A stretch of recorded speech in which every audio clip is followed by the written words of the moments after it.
Coming to you live from Stuart, Florida, the greatest little town in the world, it's the award-winning, critically acclaimed Get Up and Go show on AM 1450 WSTU. You're invited to call the show anytime at 772-220-9788. And now, broadcasting live from the Palatial Studios, here are your hosts, Evan and Bonnie. Well, a very happy Monday morning to you and yours. You have a drinking problem? No, I don't have a drinking problem. I'm going to let you in on a deep, dark secret. All right, tell me your deep, dark secret. I need some good news. All right, well, so do I need I could definitely use some good news without a doubt.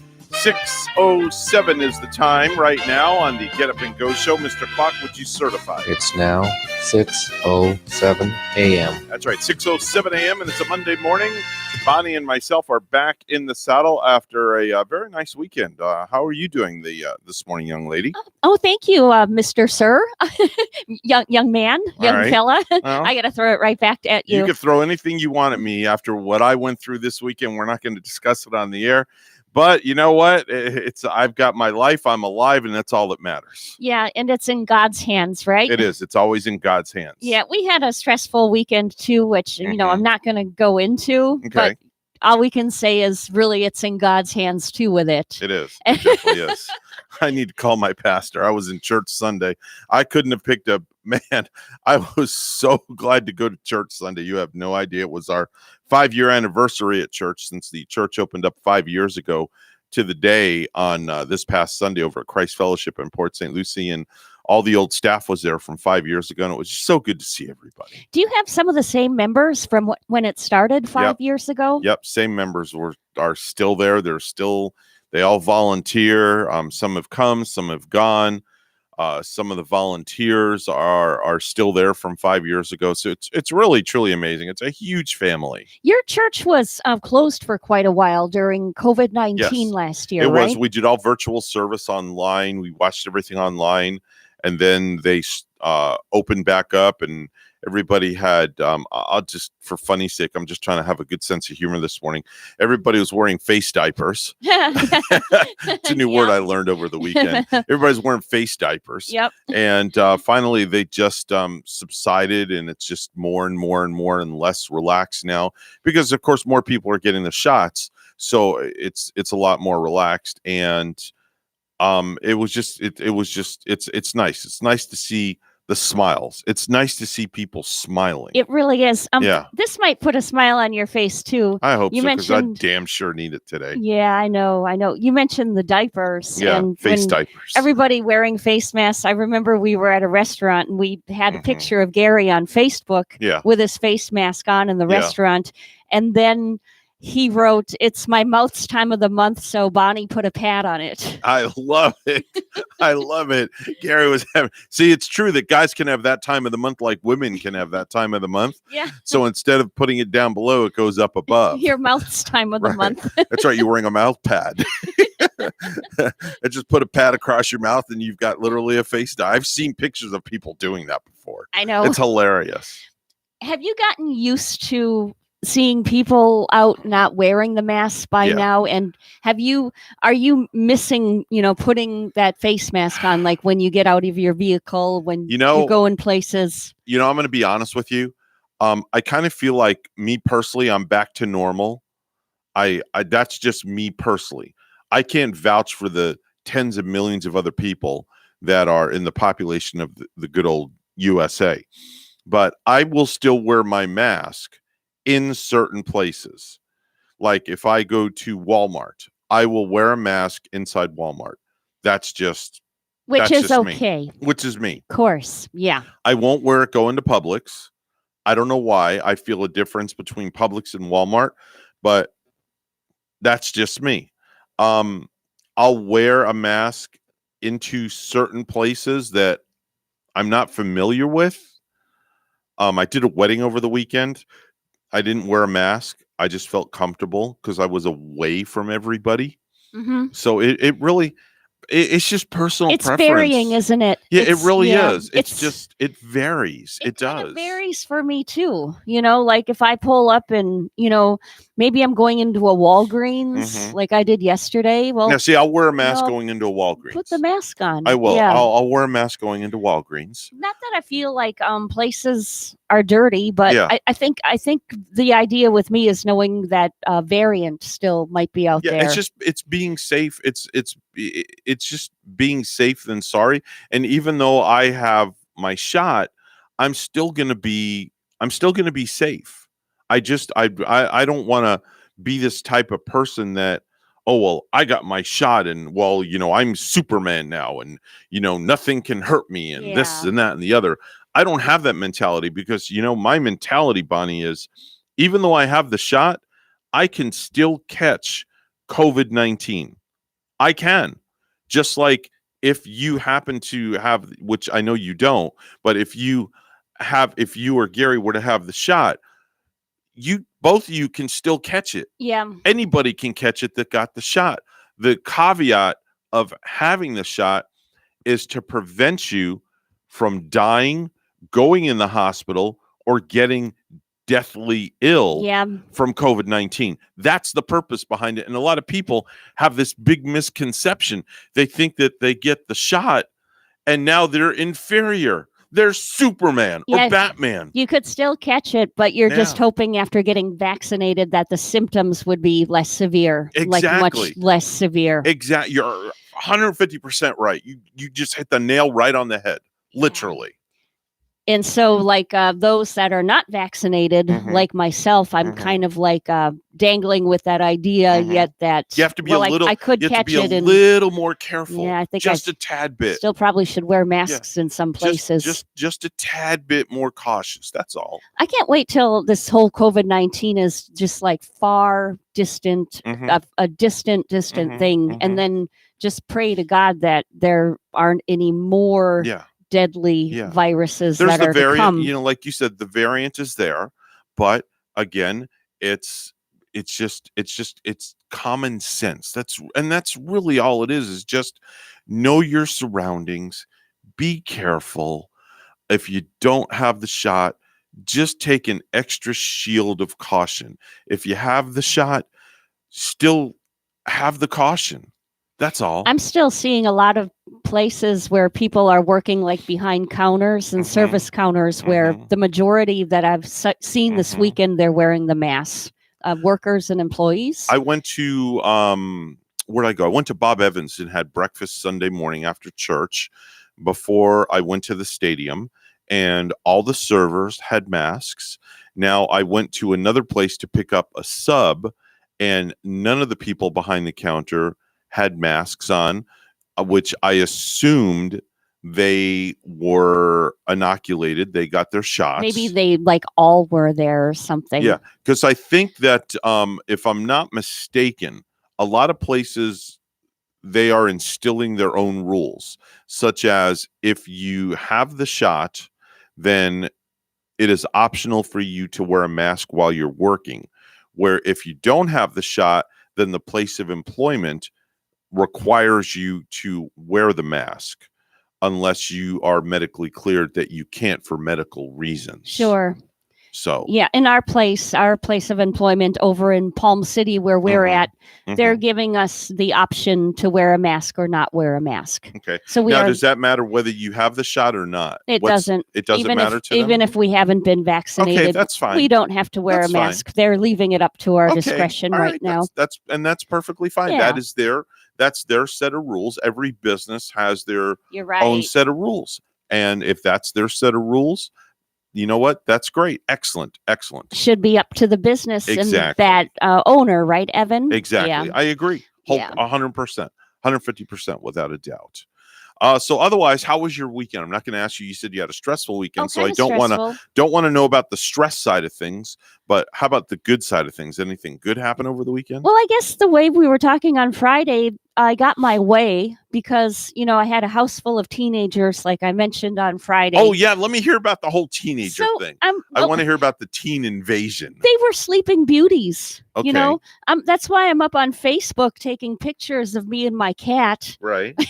because and putting them saw on that. Facebook on Saturday morning I because saw that. well, we're waiting for the teens to wake up, and then they didn't Okay. wake up till like, oh gosh, it got to be 11:30. It Oh, got to be no, noon. come on. Are you serious? Sleeping in Now, teenagers. see, me, okay, here's what I do. You would have woken their behinds Oh, up. I would have done more than woken them up. I would have got the air horn out, opened the door, stuck my arm in, and blasted the air horn, then pulled my arm back out and shut the door and just sit in the living room and just watch them come out. You know what, Evan? Just And happened? I probably should have because it's not like they have to go on to school this morning. Yeah. They didn't have to get back on school on Monday with summer Yeah. vacation. Yeah. But then I got my way on Saturday night because All right. What'd you do? they Let me did hear. play games with me and Gary. Okay. So it was Board kind of like games? a family thing around the table. You know, we started playing Trivia Pursuit. Okay. And then the teens got kind of bored with that one. Or, you know, some of the,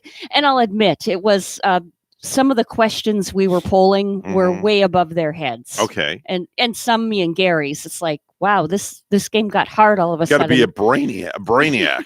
So I whipped Okay. out my old Family Feud game. Oh no. And you know what? That's Surprisingly, fun. it was a hit. Yeah, that's a fun game. Yeah. Yeah, that's a fun game.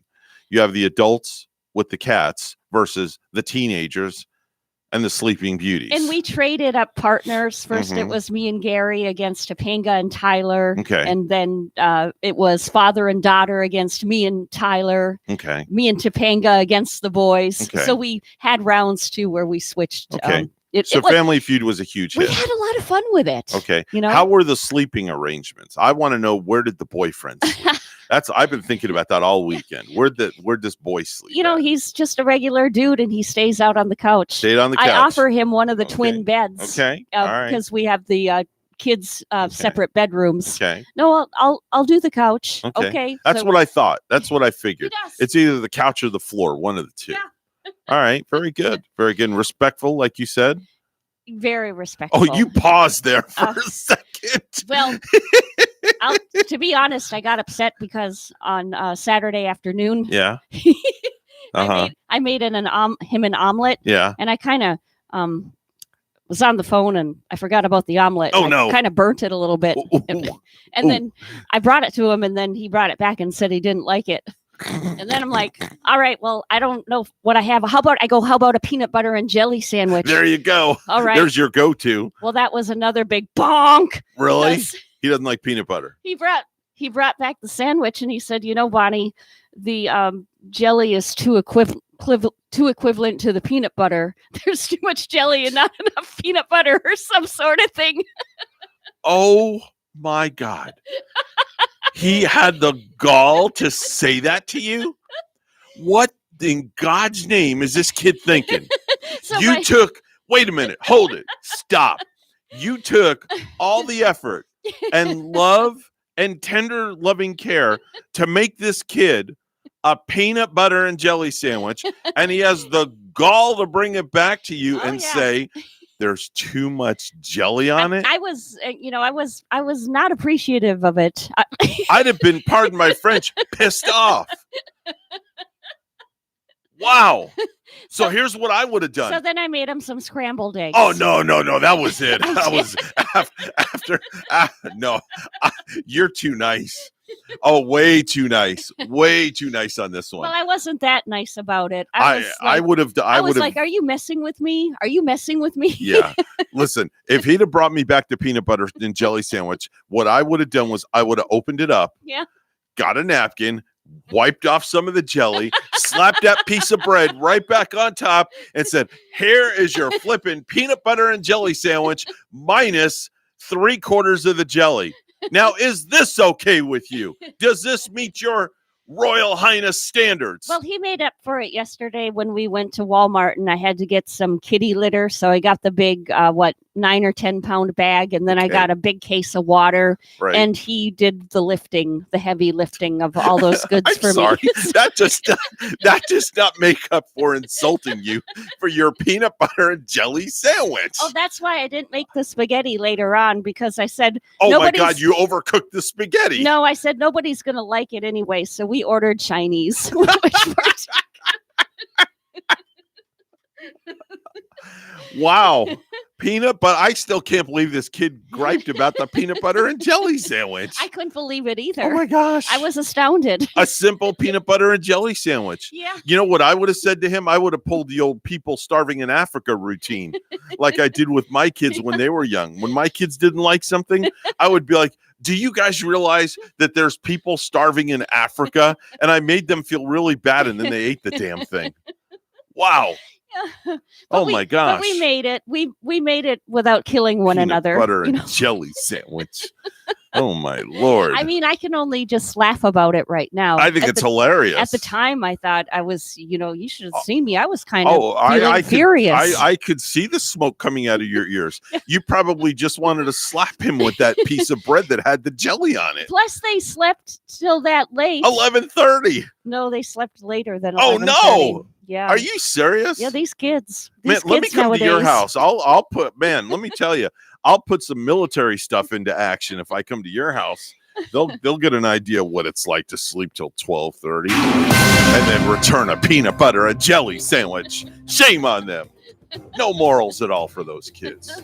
No peanut butter and jelly for you this morning.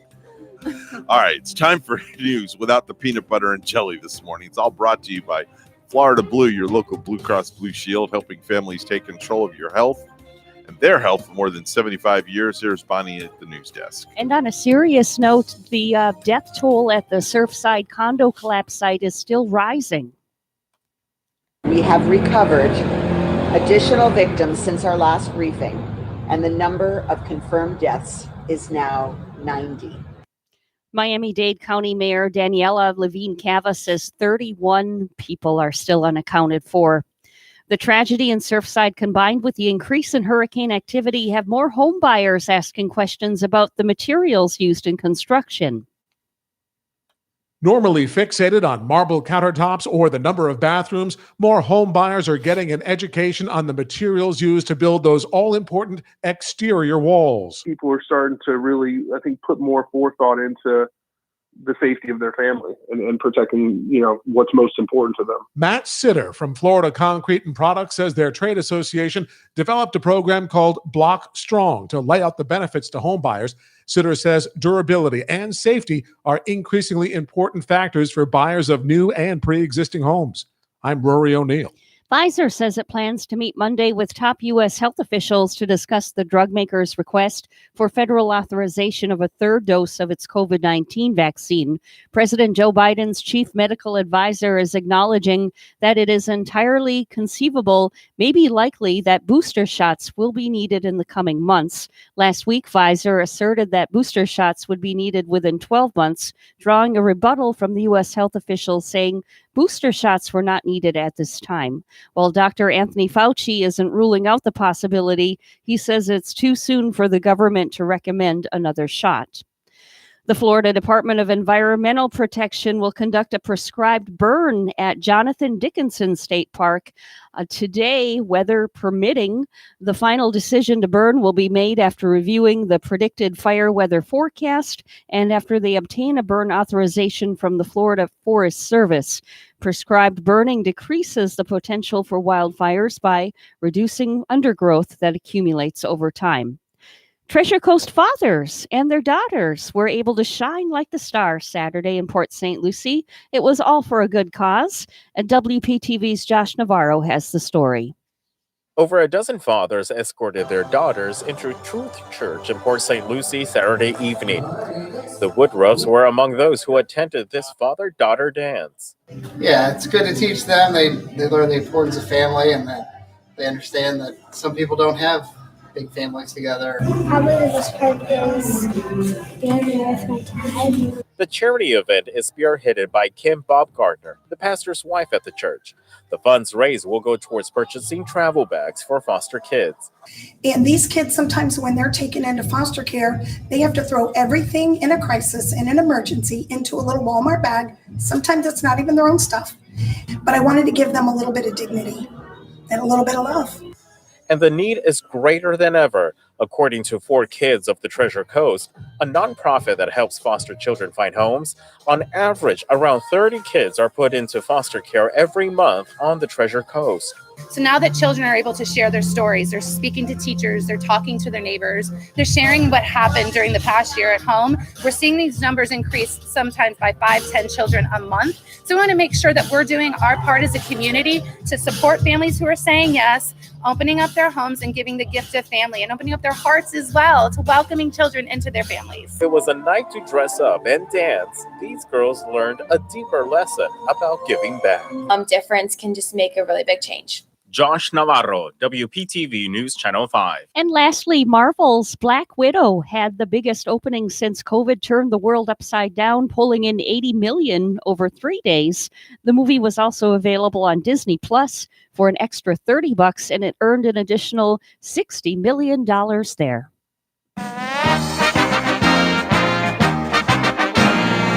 The Milwaukee Bucks dominated the Phoenix Suns in Game 3 last night of the NBA Finals, 120-100. That game was held in Milwaukee. Game 4 in Milwaukee again will be Wednesday night with the tip-off at 9 p.m. Now the Phoenix Suns lead the series 2-1. News time is 6:27, and we'll have weather and traffic together next.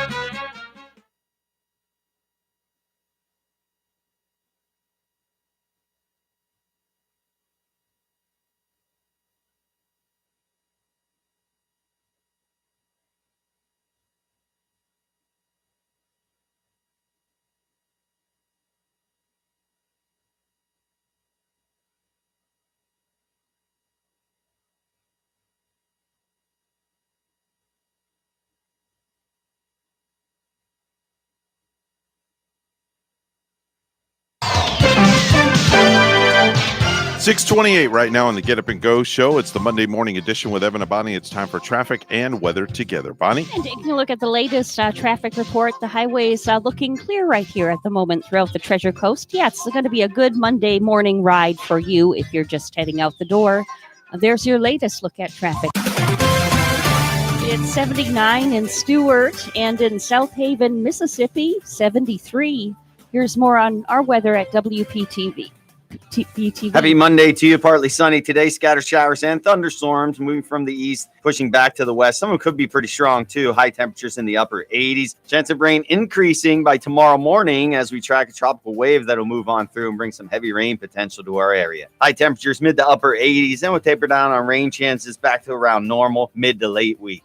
I'm WPTV First Alert Meteorologist James Wheeland on WSTU AM 1450, Martin County's Heritage Station.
You're listening to the Get Up and Go Show with Evan and Bonnie on Martin County's Heritage Station, AM 1450 WSTU. Now let's get back to the program with Evan and Bonnie. 6:32, 32 minutes after the hour of 6 a.m. on a Monday morning with Evan and Bonnie on the Get Up and Go Show, and it's time to do viral videos.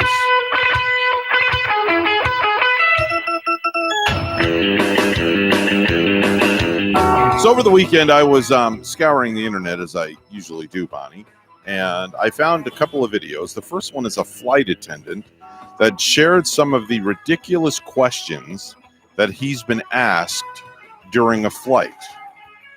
Ridiculous questions that he's been asked during a flight. Now I'm going to start to think of any questions that I asked my flight attendant in the past and see if it's ridiculous. Okay, here we go. Let's play them. Here we go. Real things I've been asked as a flight attendant, part 1. Excuse me, what state are we flying over? Since we're going from Houston, Texas to Dallas, Texas, we're going to be flying over Texas. Hey, do you think you can make the plane a little less loud? I'm sorry, I don't think that's going to be possible. You ever been in the Mile High Club? No? Hey, can we get there faster? I have a connecting flight. I'm not the one flying the plane, but I'll definitely let the captain know. Is the Wendy's at the airport open? I've never even been to this state before. Do you have to pay for the flights that you go on? Like this one right now? Yeah, this one. No, I get paid to be here. This is my job. Do you love your job? Yeah, I do. The best one was, since we're flying from Austin to Houston, are we flying over Texas? That has got to be the most redonkulous question to ask. Yeah, at first when he said the question, I thought, well, that's reasonable. You could be, flying throughout the United States across 5 states. And, well, which one are we flying over? But I think Houston and Austin are in the same state, no? Since we heard last. Yeah, last time I checked the globe, Houston and Austin, Texas were in the same identical state. I think I remember asking my flight attendant a question.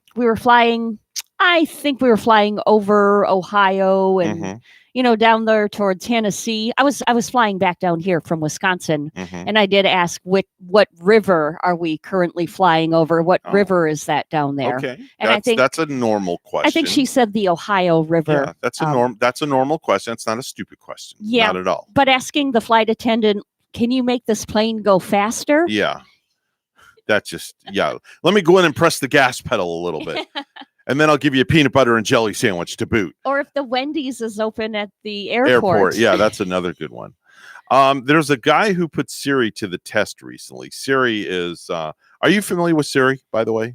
I'm not real familiar with her. Siri is like Alexa. It's a lady, right? Yeah, Siri is like Alexa. You talk to Siri and you ask it a question like, here, She's been around a while longer than Alexa, if I'm not mistaken, right? Let me see if it'll work. Hey, Siri. Tell me what the temperature is outside. It's currently 81 degrees. Wait, now, is that Alexa's sister? She has the same voice as Alexa. I don't know. If that's Siri. Maybe they come from brothers of a different mother who have sisters from a different mister. I'll have to look up to see if Siri and Alexa are related. I'm not sure. Hold on. Here, I'll ask. Hey, Siri. Is Siri and Alexa related? I'm not sure I understand. Okay, I'll ask you again.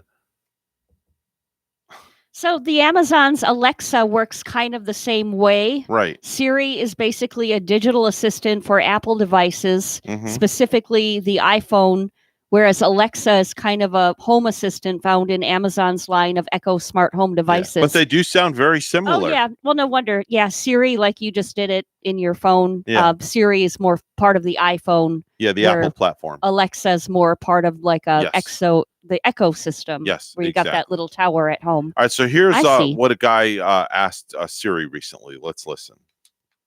Hey Siri, I failed my final exams. Can you tell me a joke to cheer me up? What's the difference between you and your grandma? What? Your grandma passed.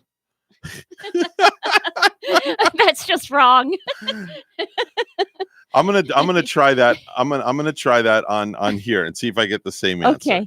Okay. Let's see if you get the same joke. Hey Siri, I recently failed my college exam. So, can you tell me a joke that'll cheer me up? Where do boats go when they feel sick? To the dock. That was really cute. Where do boats go when they get sick? To the dock. Now that cheered me up. That was funny. Because that was rather funny. Wait a minute. Hold on, let me try another one. Hey, Siri, can you tell me a joke to cheer me up? People often accuse me of being a plagiarist. Their words, not mine. Okay, that made no sense. I didn't get I that didn't one understand either. that one. Okay. All right. Well, that made no sense. There's But a video on TikTok, Evan, where Yeah. people are showing these Snickles. Snickles. Oh, I saw that. Yes. They're Snickers bars wrapped in a pickle. Does that sound good to you or what? Snickles. So you cut this big juicy dill pickle open, or you cut Yeah. it in half and you hollow the inside with a spoon, Uh-huh. and then you jam a Snickers bar in there and you enjoy Oh, it. that's disgusting. I Wow. bet the ladies that are pregnant right now are all over this. I bet. Any pregnant lady listening would I'll- probably be digging this. I'll have to ask my daughter-in-law. I saw her last night, actually.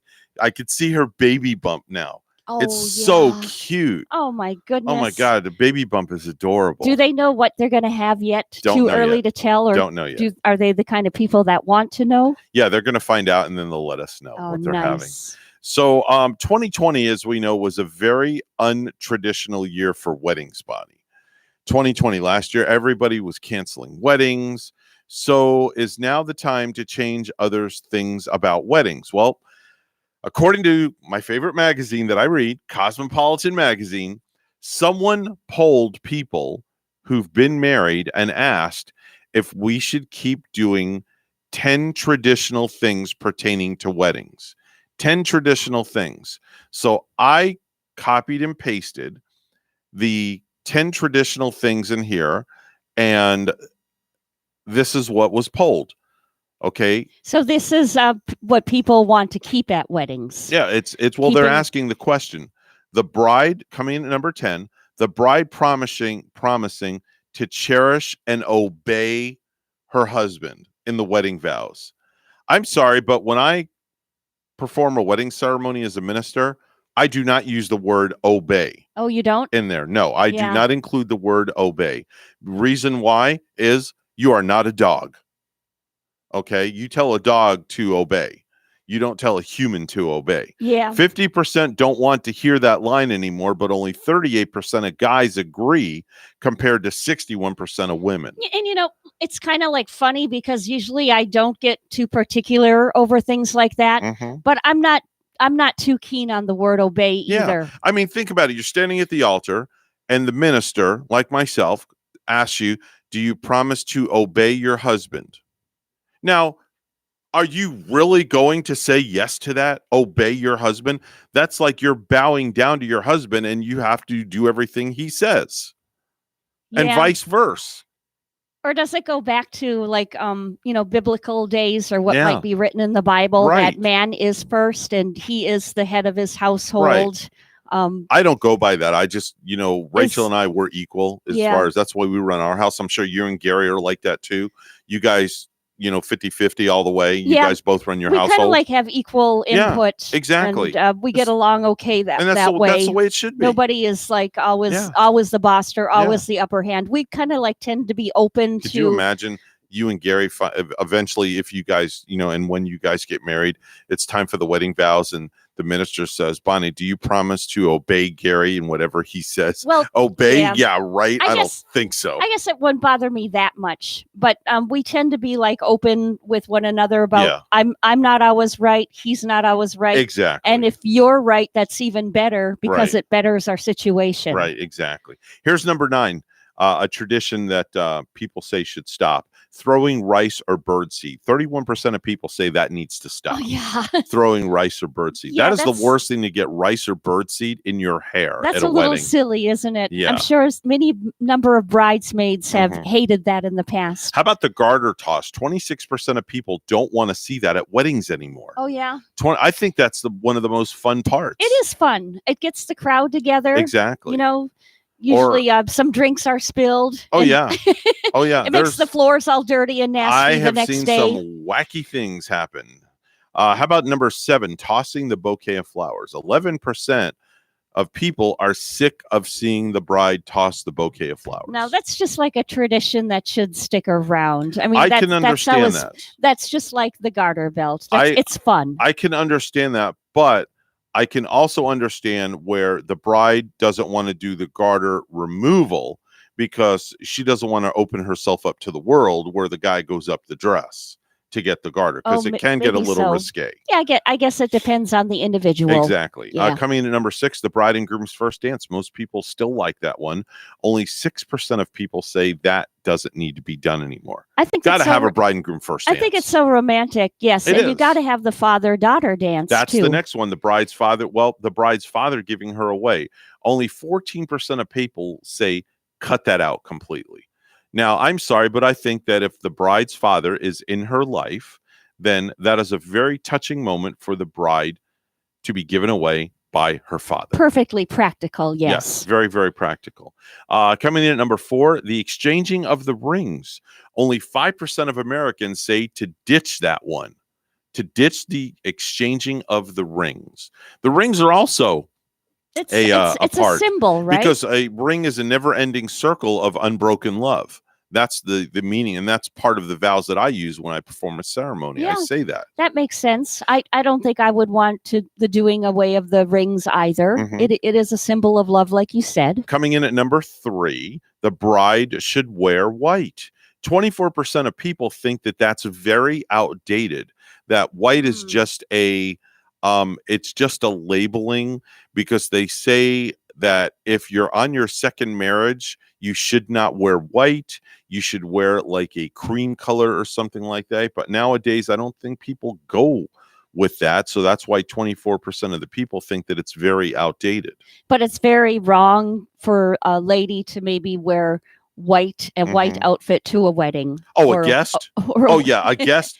Yeah. Totally agree with you. 150%. I am on your side. And I have seen that You have- happen. I was going to ask you, did Yeah, you see it I've before? I've seen it happen more times than one, where the bride's in white and you have somebody else wearing white. So- That is the wrong thing to do. And is that, you're wondering, is that person thinking, or does that person know maybe that Yeah. that's not the standard, that Yeah. you're not supposed to do that? When I entertain at a wedding, it's always black and white. It's black and white. That's a standard for entertainers.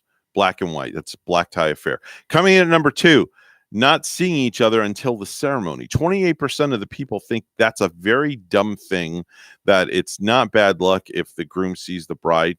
The weddings that I do, I would have to say they have this thing that's been going on for years, and it's called a first look, where they see each other prior to the ceremony and they get the groom's Yeah. reaction. And that's a pretty cool thing to do. So that's kind of like an old tradition that's out the window. Or maybe I think it would be okay for the groom to see his bride Mhm. out of her wedding clothes Mhm. before the, That's in the after morning. the whole thing's over. That's at night. That's on the honeymoon. Well, I guess that'll happen anyway. Yeah, that'll happen. But Yeah. I mean, just to see her face or something early in the morning Mhm. before she's all in her wedding gown. A lot of people don't like to do that though, because they kind of they're superstitious. It's a superstitious It's thing, a yeah. superstition thing. They don't Yeah. want to be seen on the wedding day. And then number 1, the bride's family should pay for the entire wedding. That's one of the top traditions people want to stop following. 43% say to ditch it. 25% say to keep it. Everyone else is really not sure. But back in the old days, way back when, it was tradition for the bride's family to pick up the bill for the entire wedding reception. I wonder where and why like that started. I don't And know. You think it would be like a 50-50 sort of thing, Right, which I exactly. feel would be better for all parties involved. Nowadays, a lot of bride and grooms, they pay for their own weddings themselves. My son and daughter-in-law, I do believe, they paid for everything themselves.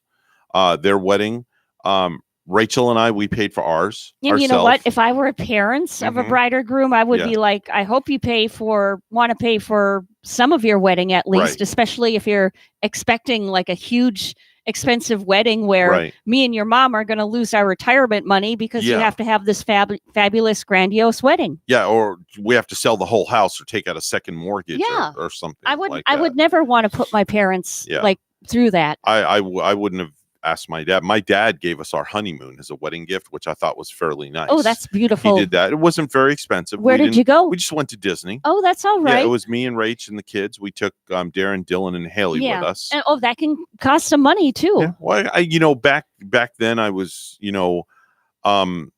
being in the radio business, as you know, we get perks and things Yeah. like that. So I got a couple of perks up in Disney, and it really wasn't really that expensive to go up there. All right. With the kids and stuff like that. But it was fun. It was fun. We took the kids on the honeymoon. Did Dad want to come along? No, he didn't. No. No, he stayed back with Yeah. one of his he stayed back with one of his 3 girlfriends. And yes, I say that he had 3 different girlfriends. Wow, he was I some don't kind know. of stud. He was. Did he look like Clint Eastwood or Let something? me tell you something. My dad knew how to play the system. That's all I got to say. Wow. I love you to death, but boy, did he know how to play the system. He had 2 or 3 girlfriends, and he would play all of them with different stories why he couldn't see them on certain days. Papa was a Rolling Stone. He was more than a Rolling Stone. He was a Rolling Stud. I don't know why I just said that. Oh my gosh. Dad, please forgive me. 6:48 right now on the Get Up and Go show with Evan and Bonnie. It's time for news, all brought to you by St. Lucie Jewelry and Coin. For the best deals in town on any type of precious metals at all whatsoever, please go see our good friend Hawk Levy at any one of the St. Lucie Jewelry and Coin locations. Here's Bonnie with the morning headlines. Good morning. Swashbuckling entrepreneur Richard Branson hurtled into space aboard his own winged rocket ship Sunday, beating out fellow billionaire Jeff Bezos. What did you see from space? What you see from space is this wonderful dark sky, and then this incredible blue. We've got these incredible windows, and Dave and Such, they turn the spaceship upside down. So when you are floating, you're looking out of these giant windows back at this beautiful, beautiful sky, beautiful Earth. The nearly 71-year-old Branson and 5 crewmates from his Virgin Galactic Space Tourism Company reached an altitude of about 53 miles over the New Mexico desert, enough to experience 3 to 4 minutes of weightlessness and see the curvature of the Earth, and then safely glided to a runway landing. More manatees have died already this year than in any other year in Florida's recorded history, primarily from starvation due to the loss of seagrass beds, state officials said. The Florida Fish and Wildlife Conservation Commission reported that 841 manatee deaths were recorded between January 1st and July 2nd, breaking the previous record of 830 that died in 2013 because of an outbreak of toxic red tide. The TC Palm website reports that more than half of the deaths have died in the Indian River Lagoon and its surrounding areas in Volusia, Brevard, Indian River, St. Lucie, and Martin counties. The overwhelming majority of deaths have been in Brevard, where 312 manatees have perished. Some biologists believe water pollution is killing the seagrass beds in the area. Most deaths occurred during the colder months when manatees migrated to and through the Indian River Lagoon, where the majority of seagrass has died off. Boat strikes are also a major cause of manatee deaths, killing at least 63 this year. Treasure Coast fathers and their daughters were able to shine like the stars Saturday in Port St. Lucie. It was all for a good cause. WPTV's Josh Navarro has the story. Over a dozen fathers escorted their daughters into Truth Church in Port St. Lucie Saturday evening. The Woodruffs were among those who attended this father-daughter dance. Yeah, it's good to teach them. They learn the importance of family, and that they understand that some people don't have big families together? Probably the programs being with my dad. The charity event is spearheaded by Kim Bob Gardner, the pastor's wife at the church. The funds raised will go towards purchasing travel bags for foster kids. And these kids, sometimes when they're taken into foster care, they have to throw everything in a crisis, in an emergency, into a little Walmart bag. Sometimes it's not even their own stuff. But I wanted to give them a little bit of dignity and a little bit of love. And the need is greater than ever. According to 4Kids of the Treasure Coast, a nonprofit that helps foster children find homes, on average, around 30 kids are put into foster care every month on the Treasure Coast. So now that children are able to share their stories, they're speaking to teachers, they're talking to their neighbors, they're sharing what happened during the past year at home, we're seeing these numbers increase sometimes by 5-10 children a month. So we want to make sure that we're doing our part as a community to support families who are saying yes, opening up their homes and giving the gift of family, and opening up their hearts as well to welcoming children into their families. It was a night to dress up and dance. These girls learned a deeper lesson about giving back. Difference can just make a really big change. Josh Navarro, WPTV News Channel 5. Protests across Cuba are sparkling demonstrations in Florida. Thousands took the streets of Miami yesterday in solidarity with those on the island. Cubans are upset over economic conditions amid pandemic, chanting freedom and calling for more COVID vaccines. Lastly, Saturday, the Brad Paisley concert opened up with a giant screen on stage that showed an empty amphitheater mid-pandemic. Then the image switched to a live feed of what it looked like with the venue filled up and the audience roared with approval. Brad Paisley came out on stage and said, "This place looks a lot better with you in it." Saturday concerts returned to the I Think Financial Amphitheater in West Palm Beach. There hasn't been a large-scale performance at the venue since the coronavirus pandemic began. The venue is allowing 100% capacity and requiring clear plastic bags to employees can avoid touching people's things. All points of sale are cashless, no paper tickets, and no mask requirements for those who are vaccinated.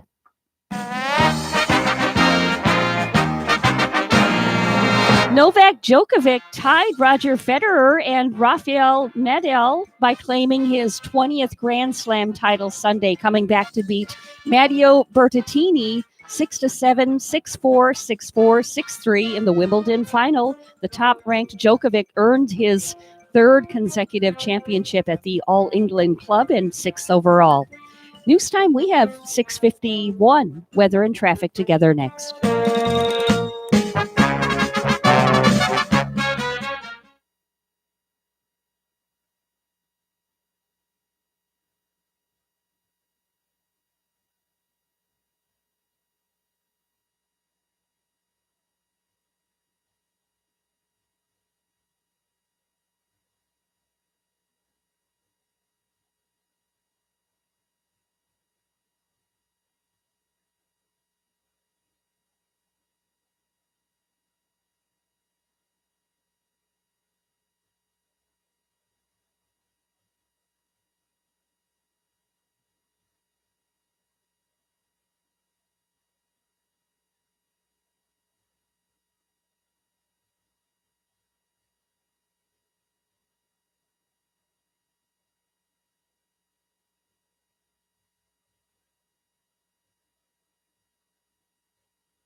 $6:55 on the Get Up and Go show with Evan and Bonnie on a Monday morning. It's time for traffic and weather together. Bonnie? Well, we're not finding any accidents, so traffic is looking fine on this Monday morning. And we'd like to say, if you see something, say something. Always feel free to call us, tell us about it. 220-9788, 220-WSTU.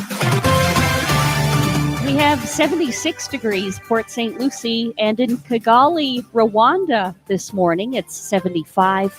Here's more on our forecast at WPTV. Happy Monday to you. Partly sunny today. Scattered showers and thunderstorms moving from the east, pushing back to the west. Some of them could be pretty strong, too. High temperatures in the upper 80s. Chance of rain increasing by tomorrow morning as we track a tropical wave that will move on through and bring some heavy rain potential to our area. High temperatures mid to upper 80s, and we'll taper down on rain chances back to around normal mid to late week. I'm WPTV First Alert Meteorologist James Wheeland on WSTU AM 1450, Martin County's Heritage Station.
If you have a suggestion for the show, we would love to hear from you. Send us an email to WSTUmorningshow@gmail.com. Now let's get back to the Get Up and Go show. Here's Evan and Bud. Coming up on 7 a.m. right here on the Get Up and Go show, right here at WSTU Stewart, Martin County's Heritage Station. The news is coming up next. And then we are going to have our number 2 for me and you. Don't go anywhere because here comes the news.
Coming to you live from Stuart, Florida, the greatest little town in the world, it's the award-winning, critically acclaimed Get Up and Go show on AM 1450 WSTU. You're invited to call the show anytime at 772-220-9788. And now, broadcasting live from their palatial studios, here are your hosts, Evan and Bonnie. And it's top of the morning to you and yours, and of course, all your cats and dogs. You are one sweet, creepy little dude. Oh, all right. I'm glad you think I'm creepy. Hello again, and welcome to the show. That's right. Welcome to the show. They're gonna hate you so much. Yeah, they're not going to hate me. I don't cause people to hate me. 7:07 right now, Mr. Clock. Would you certify? It's now 7:07 a.m. That's right. I'm just a creepy little dude, as that guy said, Bonnie. Maybe you're creepy, but you're bigger than. You're not a little dude. Yeah, I'm a big that's dude. for sure. Yeah, I'm a big dude. No, you're not creepy. I know that. At least not to me. You're not. Well, I hope not. I've been married to you work-wise for a year and a. God, it's been a year and a half already. We've been married to work. Has it already been that long? Jeez. It doesn't feel like it. Wow. But time just goes by so quickly. It does. What was my date that I started? Was it the 13th of January? January 13th. It was January the 13th. 2021. 2021? No, 2020. Was it 2020? Yep. 2020, 2021. Yeah. Wow. Oh my gosh. Right before the pandemic hit. Yeah. Yeah, 2 months before the pandemic just hit. 2 months before it. Yeah, and then we all started wearing face diapers. We didn't know if we could come to work or not. Yeah. We were completely worried. Yeah. and then we started sanitizing the whole studio, and Yeah. those that came in had to be sanitized too. Yeah, we had this machine out front that everybody walks through, and it's a mister, and they spray you down with sanitization mist, and then you're allowed to enter the studio. I wonder if they sanitize you too before you go on to like the space cruise on that Virgin Galactic. Oh, I don't know. I entered. There's a sweepstakes that you can enter to become a passenger on that ship. I would do it. Yeah. Oh yeah, I would go to space.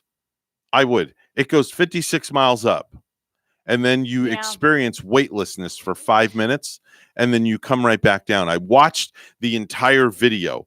It's the coolest thing ever.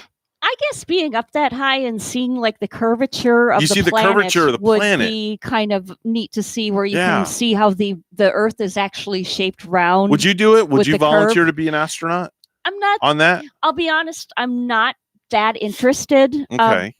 My whole idea is there's so many places already on this beautiful planet, like for one reason or another, I'm not able to visit. Like Mhm. there are still places I would like to go to, like Venice, Italy. Ooh. Or maybe seeing the redwood trees out in California. Now you just or mentioned something Italy. like that. I can just picture you and Gary riding in the gondola, Yeah. going down the waterway, how romantic. enjoying the bottle of wine Yeah. So there's actually and the Italian love too songs many playing. places on the planet I would like to visit yet, where just the fact of riding that far up in the atmosphere into space doesn't do anything for me.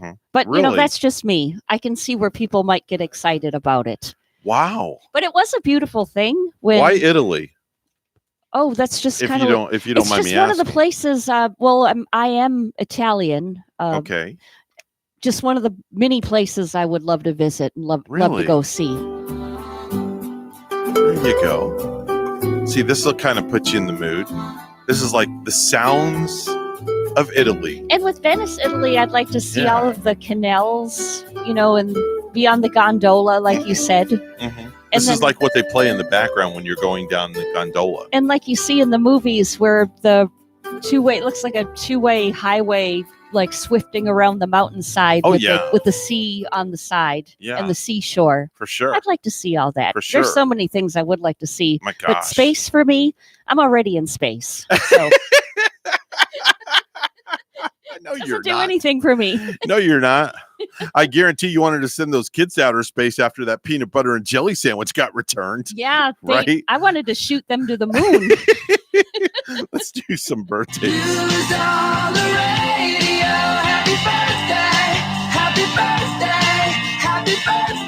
I'm telling you, that's going to be the topic of the whole morning is that damn peanut butter and jelly sandwich. I can't even make a peanut butter and jelly sandwich right. I No, feel so how can you ashamed. Bonnie, how can you mess a peanut butter and jelly sandwich up? I'm not getting on you saying you messed it up, but there's just there's no flipping way you can mess up a peanut butter and jelly sandwich. It's really simple. You have a piece of bread, you spread the peanut butter on just like butter. Okay, you put a little jelly on it, you spread it evenly, you put the other top on. Okay, or here's the question. When you make your peanut butter and jelly sandwich, do you put the peanut butter on both pieces of bread or do you put it on one? I put the peanut butter on one and I lay that peanut butter down first. Okay, and then the jelly on top. Okay, and then the you bread. take the plain piece of bread and you cover it, right? Yeah. That's the right way to do it. And then you cut it in half. Maybe he didn't like the sandwich because I didn't have name brand peanut butter. I don't think Really? I don't think it was Jif or Skippy. I think I've got that off grid. Serious. Maybe an off brand. Like Peanut butter's peanut butter, for gosh I sake. think I bought a generic peanut butter. I don't think it was brand name. But you know what? Did he see the bottle that it came out of? No, but I'm looking for a great excuse. So that's why I didn't make the perfect peanut butter and jelly Oh, sandwich. that's not an excuse. It's just him being picky. No, I'm just looking for something to make me feel better. You see? Oh, okay. All right. Well, you made a good. Well, listen, if it's any consolation, I think you probably made the best peanut butter and jelly sandwich there is known to man, and he's just being fickle. Yeah, and I should have That's made all. it myself, but after that, I couldn't stomach anything anymore. You know what you could have done was just taken a bite out of it just to sample it yourself after he gave it back to you, Mhm. and then looked at him and said, "There's nothing wrong with this. I- If I can eat it, you can eat it." I could have done that. Yeah, if I can eat it, you can eat it. I miss the peanut butter and jelly that my grandma used to make because she had Oh, I bet that was good. She had fresh raspberries in the garden and she would make fresh raspberry jam. And then she had these homemade donuts she kept Uh-huh. in the huge donut jar Okay. in her kitchen. Okay. And when you put the raspberry homemade jam onto her freshly made donuts, Mhm. or sometimes the donuts didn't even have to be fresh. Mm-hmm. But that jam with the donut mix was incredible. Wow. It's like you couldn't buy that at the store. Here's a good question for you. When you make a peanut butter and jelly sandwich, okay, do you use the same knife that you've scooped the peanut butter out with, and then do you put it in the jelly, or do you use a The separate different knives? knife? Yes. Um, Tell me what you do. I do the same knife. I'm lazy. Do you I'm really? lazy about that. I will Okay. be dipping that knife in the peanut Now, butter and what then if in the jelly. okay, now what if somebody wants to put some they want toast, okay, And then they see that peanut and butter then they, in the they jelly. put the butter on the toast, Yes. and then, or if they want just jelly on their toast with no butter, they go in with a knife, and now you have remnants of peanut butter in the jelly. Yeah, and that's nasty. I shouldn't do that. Now that I think about it, that's worse than drinking Gotcha. out of the milk jug.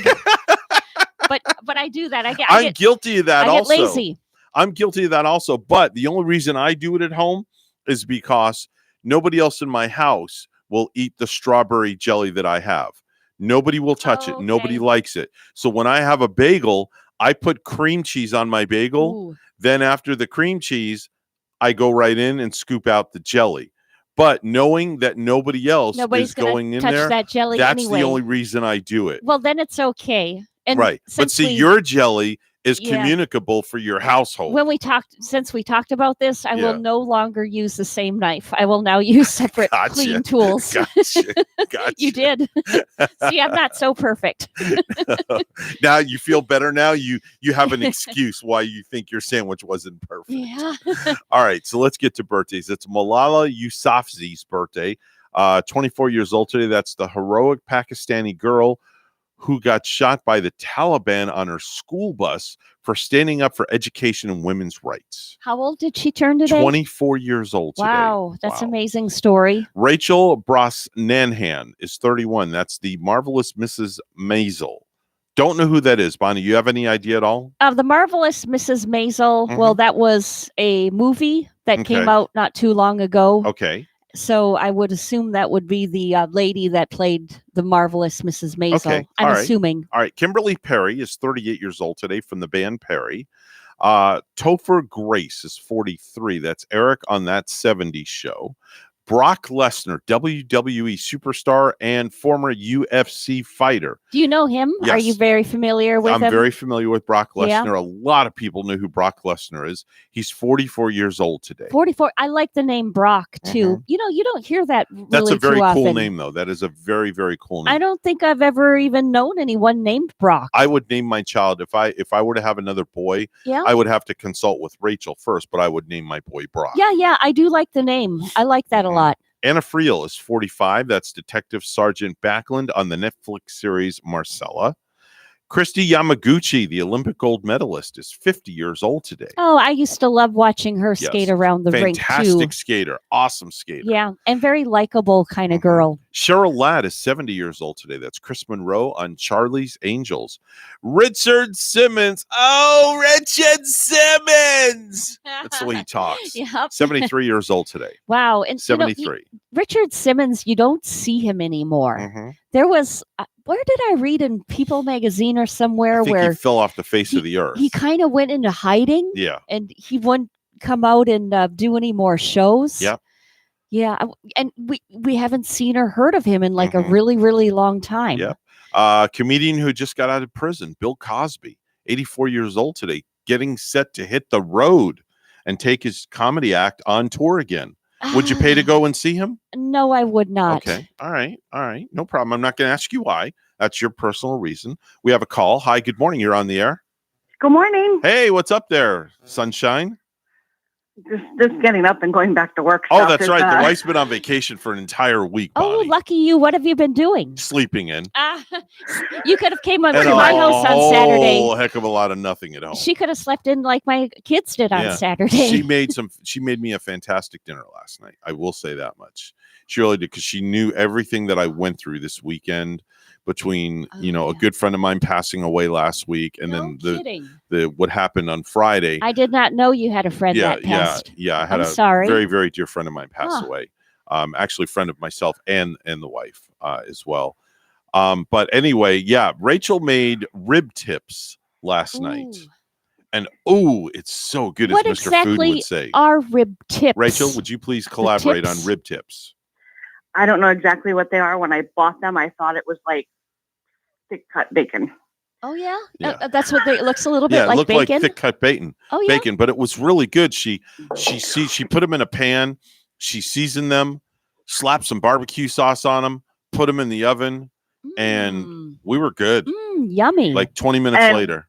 And even with the barbecue sauce, it wasn't straight barbecue sauce. I mixed the barbecue sauce with honey, maple syrup, brown sugar, and a little bit of water. Oh, to wow. Make it a little thinner. Okay, well, I did not know that. You surprised me. Mm-hmm. Well, it was good.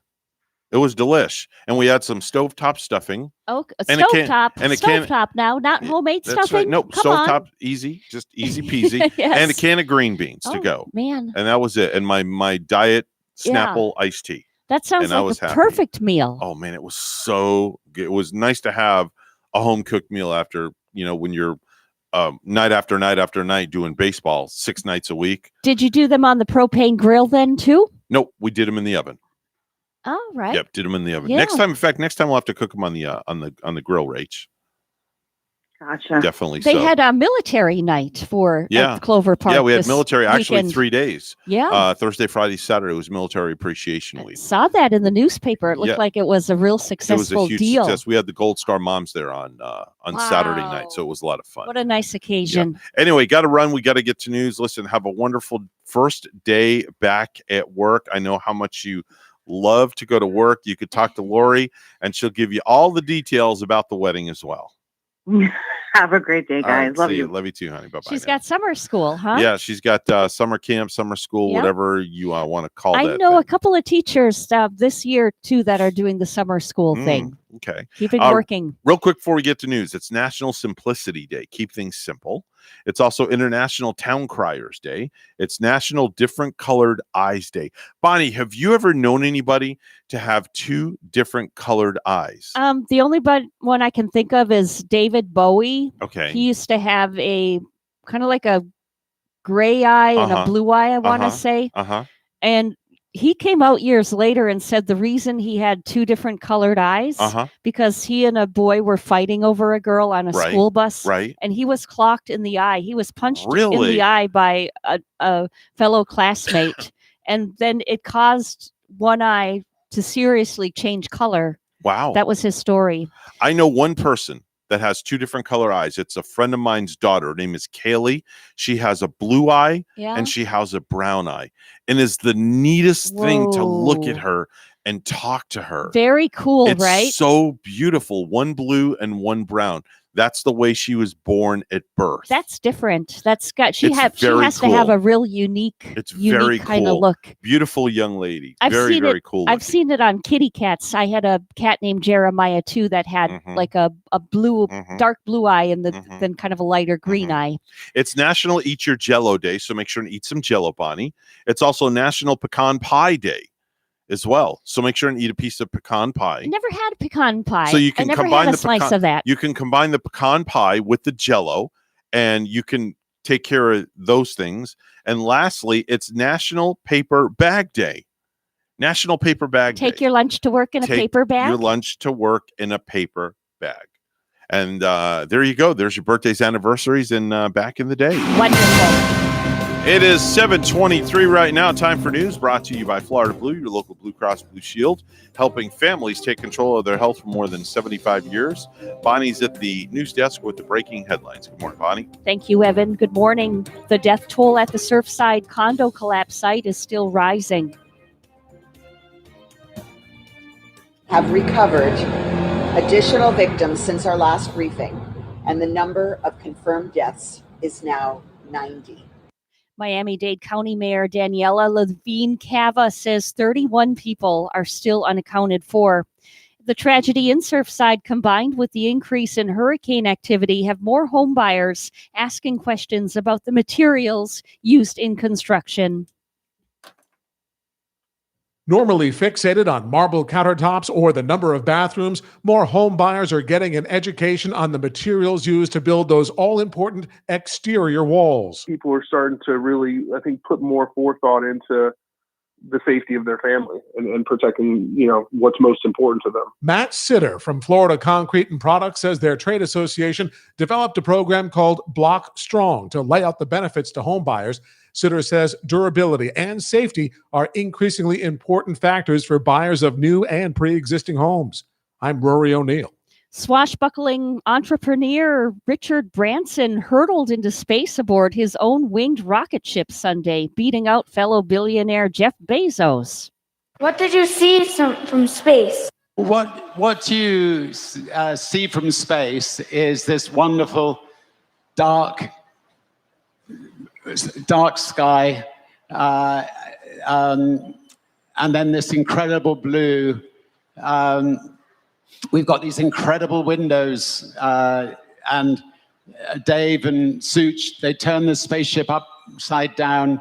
So when you are floating, you're looking out of these giant windows back at this beautiful, beautiful sky, beautiful Earth. The nearly 71-year-old Branson and 5 crewmates from his Virgin Galactic Space Tourism Company reached an altitude of about 53 miles over the New Mexico desert, enough to experience 3 to 4 minutes of weightlessness and see the curvature of the Earth, and then safely glided to a runway landing. And Branson was taking those questions from some students. The Florida Department of Environmental Protection will conduct a prescribed burn at Jonathan Dickinson State Park today, weather permitting. The final decision to burn will be made after reviewing the predicted fire weather forecast and after they obtain a burn authorization from the Florida Forest Service. Prescribed burning decreases the potential for wildfires by reducing undergrowth that accumulates over time. The DEP says burned lands experience an increase in wildflowers, birds, and other wildlife. Protests across Cuba are sparking demonstrations in Florida. Thousands took to the streets of Miami yesterday in solidarity with those on the island. Cubans are upset over economic conditions amid the pandemic, chanting freedom and calling for COVID vaccines. And lastly, just halfway through the year, Florida is breaking its record for the annual number of manatee deaths. 841 manatees died through the first 6 months of this year.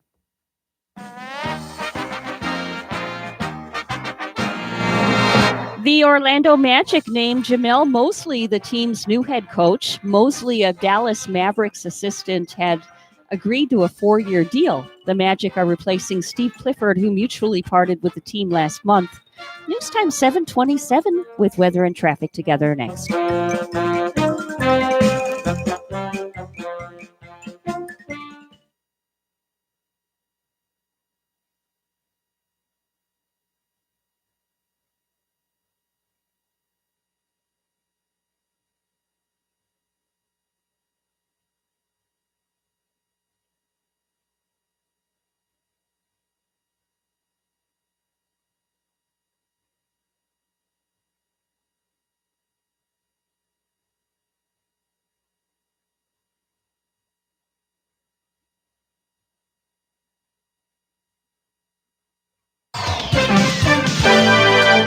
7:28 right now in the Get Up and Go show with Evan and Bonnie. It's time for traffic and weather together. Bonnie? Well, we do see an accident in Martin County, and if you're heading on I-95 southbound this morning, you might want to take an alternate.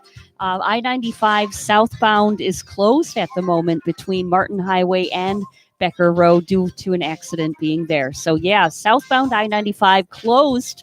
Take an alternate if you were going to travel that direction. Other areas looking good, including St. Lucie County up to Fort Pierce. Those roadways are fine. There's your latest look at traffic. We have 79 in Palm City and 77 Port St. Lucie. Here's more on our weather at WPTV. Happy Monday to you. Partly sunny today. Scattered showers and thunderstorms moving from the east, pushing back to the west. Some of them could be pretty strong too. High temperatures in the upper 80s. Chance of rain increasing by tomorrow morning as we track a tropical wave that will move on through and bring some heavy rain potential to our area. High temperatures mid to upper 80s, and we'll taper down on rain chances back to around normal mid to late week. I'm WPTV First Alert Meteorologist James Wheeland on WSTU AM 1450, Martin County's Heritage Station.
The Get Up and Go Show would love to hear from you live on the air. Give us a call at any time. Now let's get back to the program. Here's Evan and Bonnie.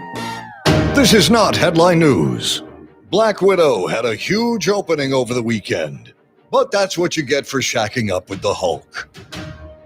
The Olympics will take place without crowds. It's sad fans will miss the thrill of live basketball and the contact high of skateboarding. Pope Francis made his first public appearance over the weekend since undergoing surgery. People found the eyebrow lift and lip injections were a bit of a surprise. The new TikTok food trend is cutting open a pickle and putting a Snickers candy bar inside. I tried one. Snickles really satisfies. And a storm caused the New York City subway system to flood. Fortunately, the New York Jets were able to help drain the tunnels because they suck. This is not headline news. From not headline news to the stupid stuff. And now it's time for Stupid News, It's so stupid and awesome. where we ask the important questions. Are some people too stupid to live? Why are people so stupid? Are you effing stupid? All right, so we're going to go to California to start with, Bonnie. We'll venture across the country where a man in California has been accused of hiring a hitman on Craigslist. Now, have you ever perused on Craigslist? I do it all the time. I still Okay. do. And the first Okay. thing I go to when I go there, I look at Lost and Found Okay. to see if I recognize any of the missing dogs or cats. Oh. And Okay. in case I find them so that I can return them back to their owner. Did you find any jars of peanut butter on there? No. Lost? No. Well, there's a guy in California who's been accused of hiring a hitman on Craigslist. You know what he tried to kill? I don't know. A peacock. What? Yeah. Put an ad out looking for a hitman to kill a peacock. To kill a peacock? Yes. Why? It happened last month in McKinleyville, California, which is about 5 hours north of San Francisco. Now, the peacock showed up in the neighborhood a while back, and the community embraced the peacock. They fed it sourdough bread and cookies and gave it nicknames like Mr. P and Azel. Don't tell me he did this to annoy a whole community. One guy was not a fan because of how loud the peacock was. He allegedly put a hit out on Craigslist saying, quote, "The job is simple. Get rid of a wild peacock that is disrupting our lives." He gave instructions on how to find the peacock and added, quote, "Please contact me so we can form a strategy to eliminate this bird and also to agree on how much you will be compensated." Well, last week, the peacock was found dead with a gunshot wound in its lower breast area. Oh, this is not a good ending to this story. No, the sheriff is investigating the case, but it's unclear if there will be any criminal charges. There should be. I mean, they Well, killed this peacock, here's which why. the whole community loved. Here's why. Peacocks are not protected by the state's wildlife laws. Although the shooter could face firearm and animal cruelty charges, the community thinks they know who posted the ad, but that man says all they have against him is circumstantial evidence, and he won't comment until he talks to an attorney. Wow. Well, you always need I a have lawyer. heard it all.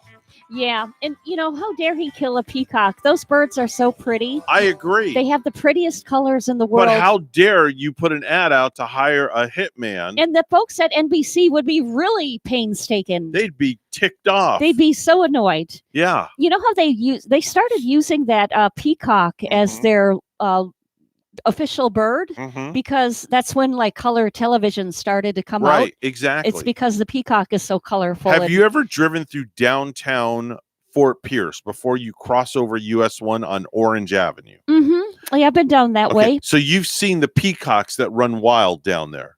Have you ever seen them? You know what? I've heard of them, but Okay. I've never witnessed them before. Okay, next time you're going, if you get off 95 and you're going east on Orange Avenue, like you're going to our sister station, Yeah. you keep going straight like you're going to US 1, and there's a little area downtown where they have a Haitian church on the right and an abandoned school building on the left.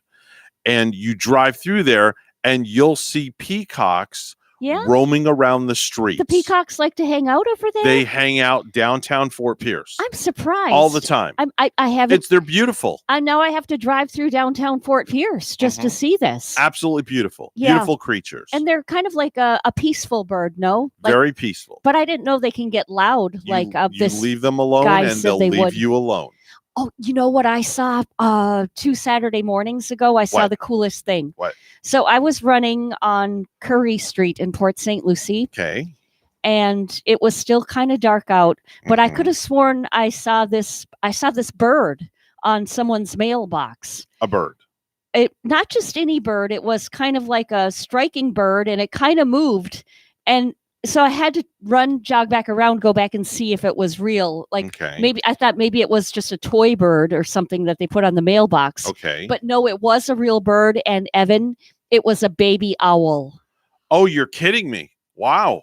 It was so cool. And it was making the noise then after I ran away with it. And I think I could hear the mom. Wait a minute, you ran away with it? No, you took it? From it. Oh, okay. But Don't scare me like that. I felt bad about even going up to it and approaching it to see it because I was afraid, now maybe the mom won't come and rescue it. Right. So I hope she did. I didn't dare touch the owl. Smart move. Yeah. Smart move, because once they get the scent of a human's hands, sometimes they turn. Yeah, but it far as was, that goes. it was a baby owl, but still as a baby, it was rather kind of large in looking, like maybe about 4 inches tall. Wow. But you could tell it was a baby. It was the coolest thing. I can't believe that. I couldn't believe what I saw. And whenever I see an owl, you don't see them too often. Wow. It's just cool seeing one. But it's good that the mom didn't come swooping down at me, because seriously, I think owls can get kind of mean too, and kind of get you in the neck with their talons or get you in the head. Those talons could hurt. Wow, that's crazy. It wouldn't be good. A man robbed a convenience store in southern Illinois recently. He was wearing a ski mask to conceal his identity.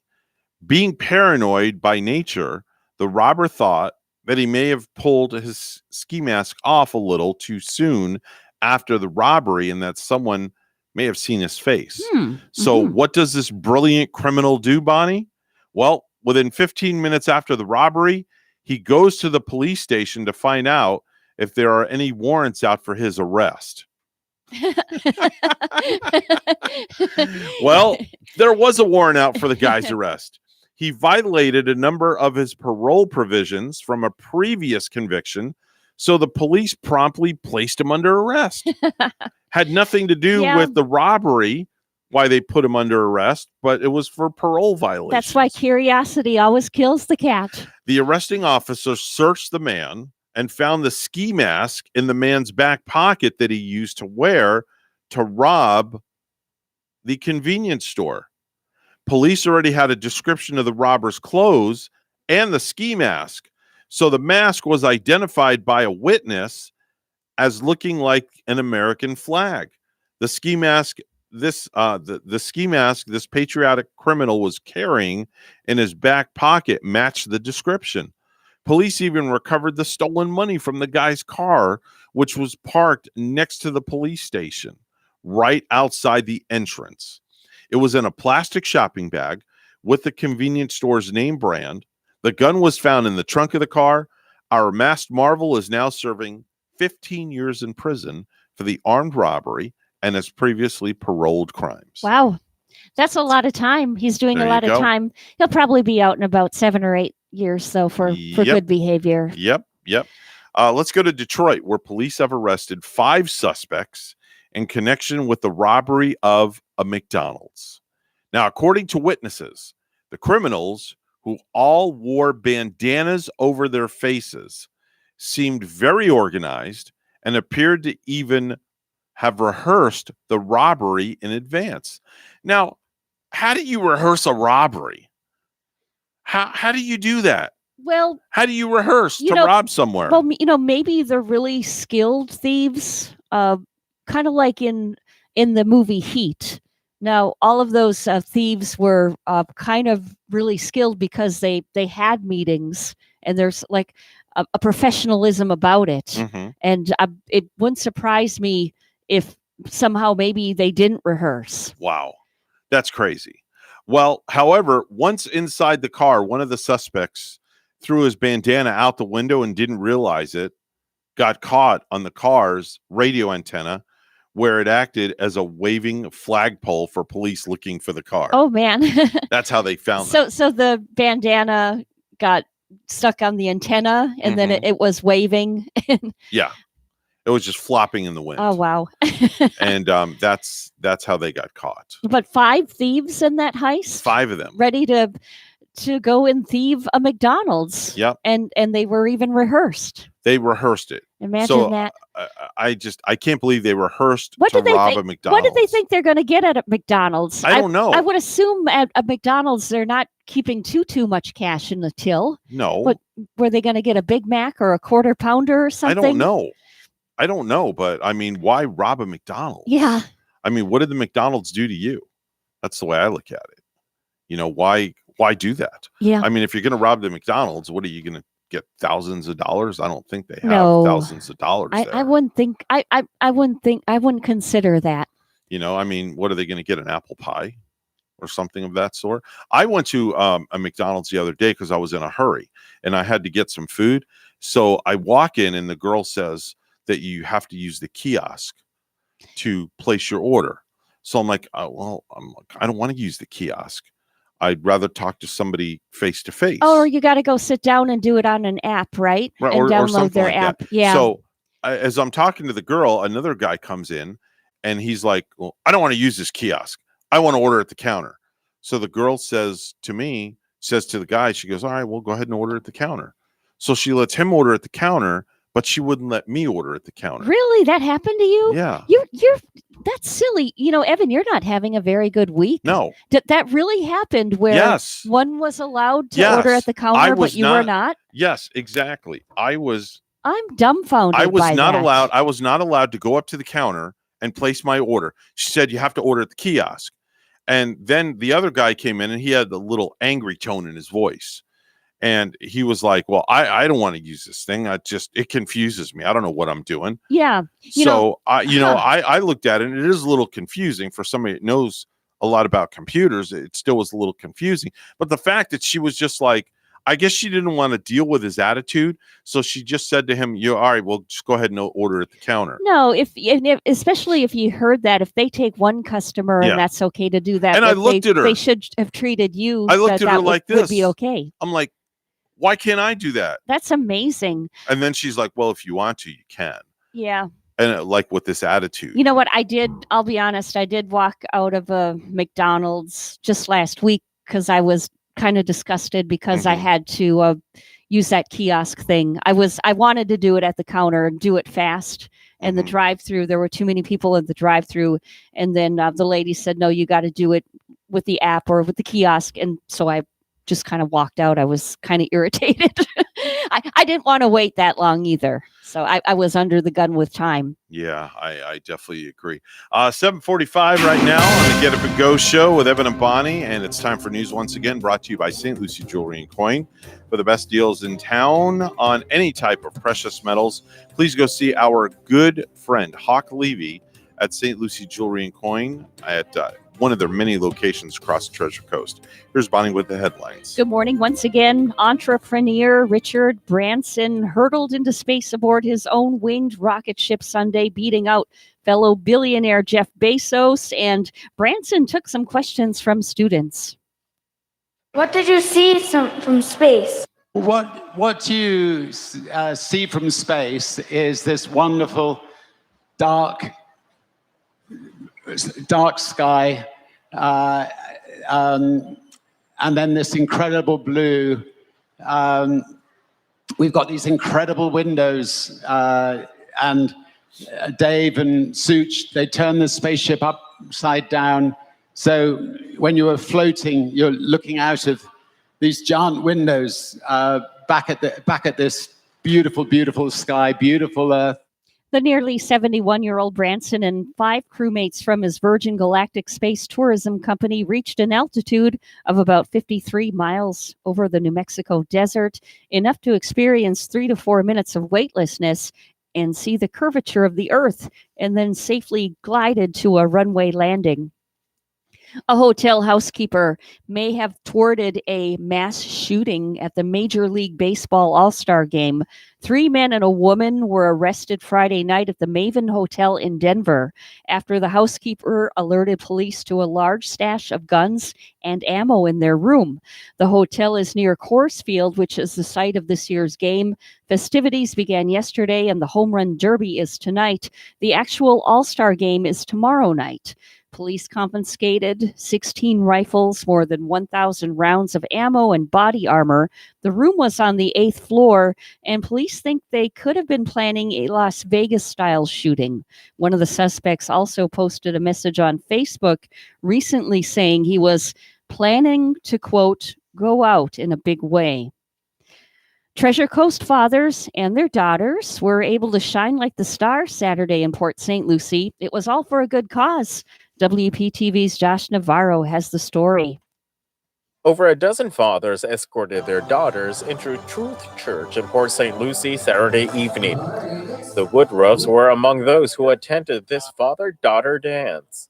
Yeah, it's good to teach them. They learn the importance of family, and that they understand that some people don't have big families together. Probably the best part is being here with my dad. The charity event is spearheaded by Kim Bob Gardner, the pastor's wife at the church. The funds raised will go towards purchasing travel bags for foster kids. And these kids, sometimes when they're taken into foster care, they have to throw everything in a crisis, in an emergency, into a little Walmart bag. Sometimes it's not even their own stuff. But I wanted to give them a little bit of dignity and a little bit of love. And the need is greater than ever, according to 4 Kids of the Treasure Coast, a nonprofit that helps foster children find homes. On average, around 30 kids are put into foster care every month on the Treasure Coast.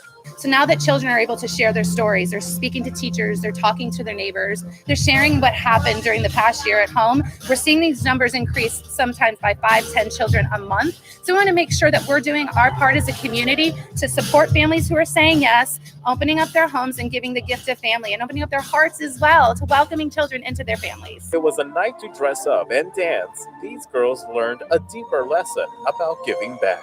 Difference can just make a really big change. Josh Navarro, WPTV News Channel 5. More manatees have died already this year than in any other year in Florida's recorded history, primarily from starvation due to the loss of seagrass beds. The Florida Fish and Wildlife Conservation Commission reported 141 manatee deaths were recorded between January 1st and July 2nd, breaking the previous record of 830 that died in 2013 because of an outbreak of toxic red tide. The TC Palm website reports that more than half the deaths have died in the Indian River Lagoon and its surrounding areas in Volusia, Brevard, Indian River, St. Lucie, and Martin counties. The overwhelming majority of deaths have been in Brevard, where 312 manatees have perished. Some biologists believe water pollution is killing the seagrass beds in the area.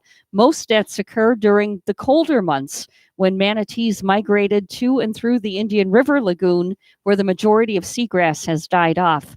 Boat strikes are also a major cause of manatee deaths, killing at least 63 this year. Lastly, Microsoft just announced it's giving its employees a $1,500 pandemic bonus.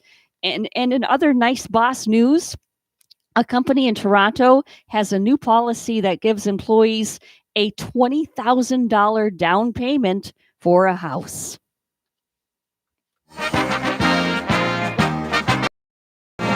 The Milwaukee Bucks dominated the Phoenix Suns last night in Game 3 of the NBA Finals, 120-100 in Milwaukee. Game 4 will be in Milwaukee once again on Wednesday night. That tip-off is 9 p.m. The Phoenix Suns lead the series 2-1. Our news time 7:51. We'll have weather and traffic together next.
$7:52 right now on the Get Up and Go show with Evan and Bonnie. It's time for traffic and weather together, all brought to you by nobody. Sorry about that. I have to go fix something, as you can hear in the background, but go ahead and do what you do. Thank you, Evan. You know, in our traffic report, we do see an accident on I-95. It's southbound in Stewart. It's between Martin Highway and Becker Road. Actually, that's Stewart, Palm City area. So if you have to take I-95 southbound, you will want to take an alternate, as all lanes are blocked on I-95 southbound between Martin Highway and Becker Road. You know, if you see something, say something, always let us know. 220-9788 at 220-WSTU. Well, right now we have 79 in Stewart this morning. Rocky Mountain, North Carolina has 74. And here's our weather at WPTV. Happy Monday to you. Partly sunny today. Scattered showers and thunderstorms moving from the east, pushing back to the west. Some of them could be pretty strong, too. High temperatures in the upper 80s. Chance of rain increasing by tomorrow morning as we track a tropical wave that will move on through and bring some heavy rain potential to our area. High temperatures mid to upper 80s, and we'll taper down on rain chances back to around normal mid to late week. I'm WPTV First Alert Meteorologist James Wieland on WSTU AM 1450, Martin County's Heritage Station.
You're listening to the Get Up and Go Show with Evan and Bonnie on Martin County's Heritage Station, AM 1450 WSTU. Now let's get back to the program with Evan and Bonnie. Coming up on 8 o'clock, top of the hour at WSTU Stewart, Martin County's Heritage Station. The news is coming up next, and then the one and only Dr. John Millay, Superintendent, Martin County School System, going to be live in studio with us today.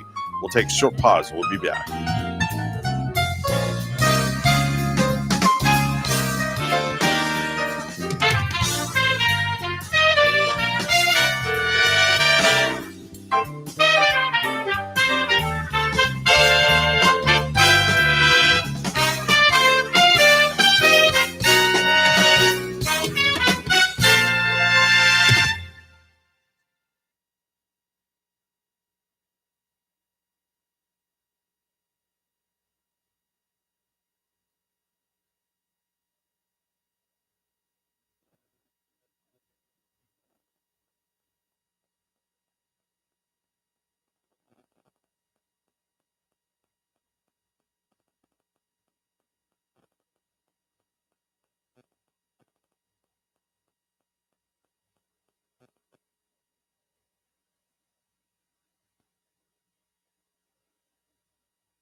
Coming to you live from Stuart, Florida, the greatest little town in the world. It's the award-winning, critically acclaimed Get Up and Go show on AM 1450 WSTU. You're invited to call the show anytime at 772-220-9788. And now, broadcasting live from their palatial studios, here are your hosts, Evan and Bonnie. And thank you very much, Mr. Announcer. It is a Monday morning, July 12th, 2021. I'm going to give you a big kiss with that. Right over here on the cheek, please. Oh, wow. What's today? Today is Monday. That's hilarious. Yeah, I know. It's hilarious as well. Anyway, the time is now 8:07. Mr. Clock, would you certify the time, please? It's now 8:07 a.m. 8:07 a.m. Mr. Clock has officially certified the time and in studio with us. We haven't had him here for a while, so therefore we bring out our studio audience and give him a big round of applause. Dr. John Millay is here from the school board. John, welcome to the show. Good morning. Nice to see you all today. What a nice way to get this work week started, to Telling have you you. come in the flesh. That's right. Well, don't say in the flesh. People are going to get the wrong idea. Yeah. Yeah, we don't want to do that. Not with the No, school but board. he's live and in living color. superintendent. Live and in Right. living color in the studio I with his want to play beautiful some bow chess tie. on your shirt. And Oh my this morning. gosh. There you go. Yeah, checkered red. Do you want to be the king, the queen, or the rook? I'll Which be, one? Or the I'll pawn? be the knight. All right, you'll be the knight. All I like right. playing chess. All right, Yeah. very good. Very It's good. been a long time since I played, really, but I bet you're an awesome chess player. I'm probably average. I don't get to do it enough. You know, you get practice makes you better. So I come don't on get now. to do it enough. You Man. always beat me completely when we play Who Wants to Be a Fifth? Who wants to? Are you smarter than a fifth Yeah, Yes, that are you game smarter than a scares fifth me. grader? Yeah, we only do that when you come here, but I can promise you we won't do it today. We Okay, don't want to thanks. put I you on the promise you. spot anymore. No, we like don't want that. to do that. Especially you came bearing gifts today. Yeah, there's two Bonnie. different flavor today. One- He came bearing gifts What today. kind of flavors could there be? What are they? Did you bring us one of those? Bonnie, you look in the bag. Snickles? Bonnie, No. you look in the back. Evan, I was going to ask You don't him have if he cooties, brought us that's a all right. Snickle. Remember, we Oh, were the talking Snickle? this morning about the Snickers bar that is placed in a hollow pickle. Yeah. now, Oh, and they call nice. it the Yeah. Snickle. I know I had that. Yeah.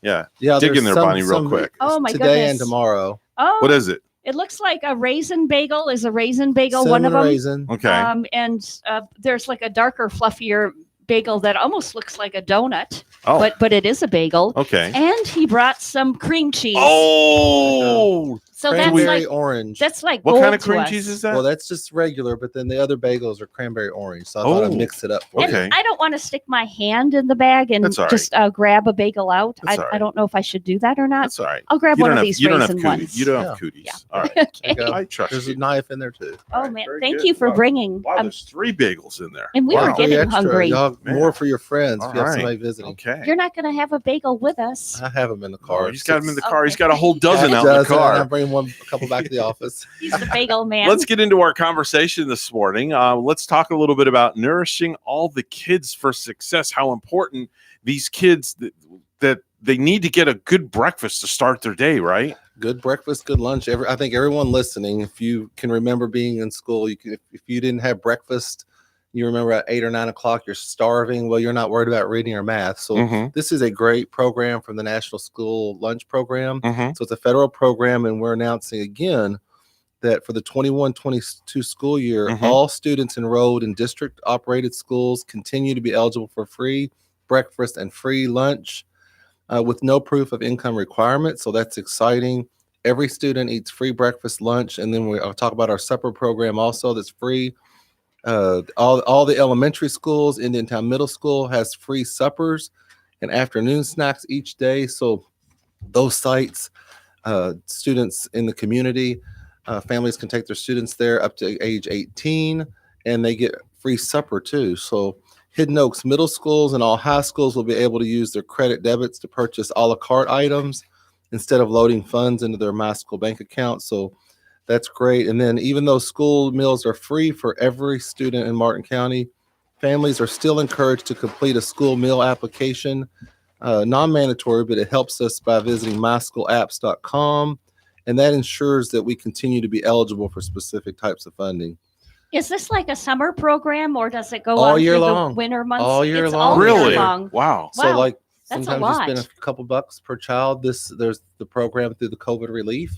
Just dig And right in there, It's Bonnie. continuing to be free for all kids for this coming school year, which is a great thing. There's also a part like some parents, some will bring their lunch and they're always welcome to, but there's this Take 3 and it's free program that's still an option. So say they want to bring their favorite meal from home for lunch, they can also grab a fruit, grain item, and a milk each day. So a small bag that has kind of a balance, so you can bring your lunch and have something there too. We'll continue to have free curbside meals to all kids 18 and under each week through the start of the school year. So they can complete a meal order form on our website for martinschools.org. So that's the curbside pickup for the summer too. Now we have a workshop. Let's talk a little bit about the workshop, and then I want to get into some stuff about you, because we were talking off air, and I think our listeners don't realize everything that goes into being a superintendent. And I found it very fascinating to learn about what your day is really all about. And people don't really understand the responsibilities that you have as a superintendent. I want to touch on that in a minute, but let's talk about the workshop first. Sure. Well, at our workshop, that's tomorrow, July 13th, 3 p.m., we're going to update the board on proposed risk mitigation strategies for the 21-22 school year. So we'll look at the current updates that we're proposing to start the school year. Those could change prior to school, but we're looking for the highlights. We're looking at back to normal this coming school year. Masks are voluntary. If anyone chooses to wear a mask, we'll provide them free. We're going to keep all of our cleaning practices going. So just want to remind everyone on that. The board has stated its intent to follow Florida Education Commissioner Corcoran's recommendation that, again, that masks be optional for students and staff next school year. They'll also hear a presentation. We're talking about where we're at on updating our strategic plan, something also known as our success plan that guides our work. The success plan focuses on 4 comprehensive pillars, which student success, employee success, culture of collaboration, and financial stability. So we make goals and objectives around those 4 areas to improve our district. And then we're going to have an update about, other ways we can improve. So more information about the school districts always on our website, martinschools.org. And we're in the process of updating. We have a new website. Now we're in that phase. We kicked it off July 1, so we've changed everything from the old to the new. Now we're trying to perfect it in the next week or so. So things might be in a different spot. They'll continue this week updating it. So it's exciting. We can hope to have more effective, consistent communication on all of our venues. Very good. Very good. We were talking off air earlier, and I found it fascinating that I did not realize, and I think Bonnie was a little taken back too by what your daily schedule is like. And your typical day starts at like 5 o'clock in the morning. Yeah, I'm usually up at 5, sometimes a little earlier. Even in summertime? Maybe. Yeah, even in summer, because I work year round. Sometimes if it's depends on what's going on. I might sleep a little bit, but I'm kind of, if I can get down and get up early, I'm always more productive. But I typically, you all were asking about the day. It's like I'm up at 5. I bring home every day what's called, we call it a book, me and my executive secretary assistant.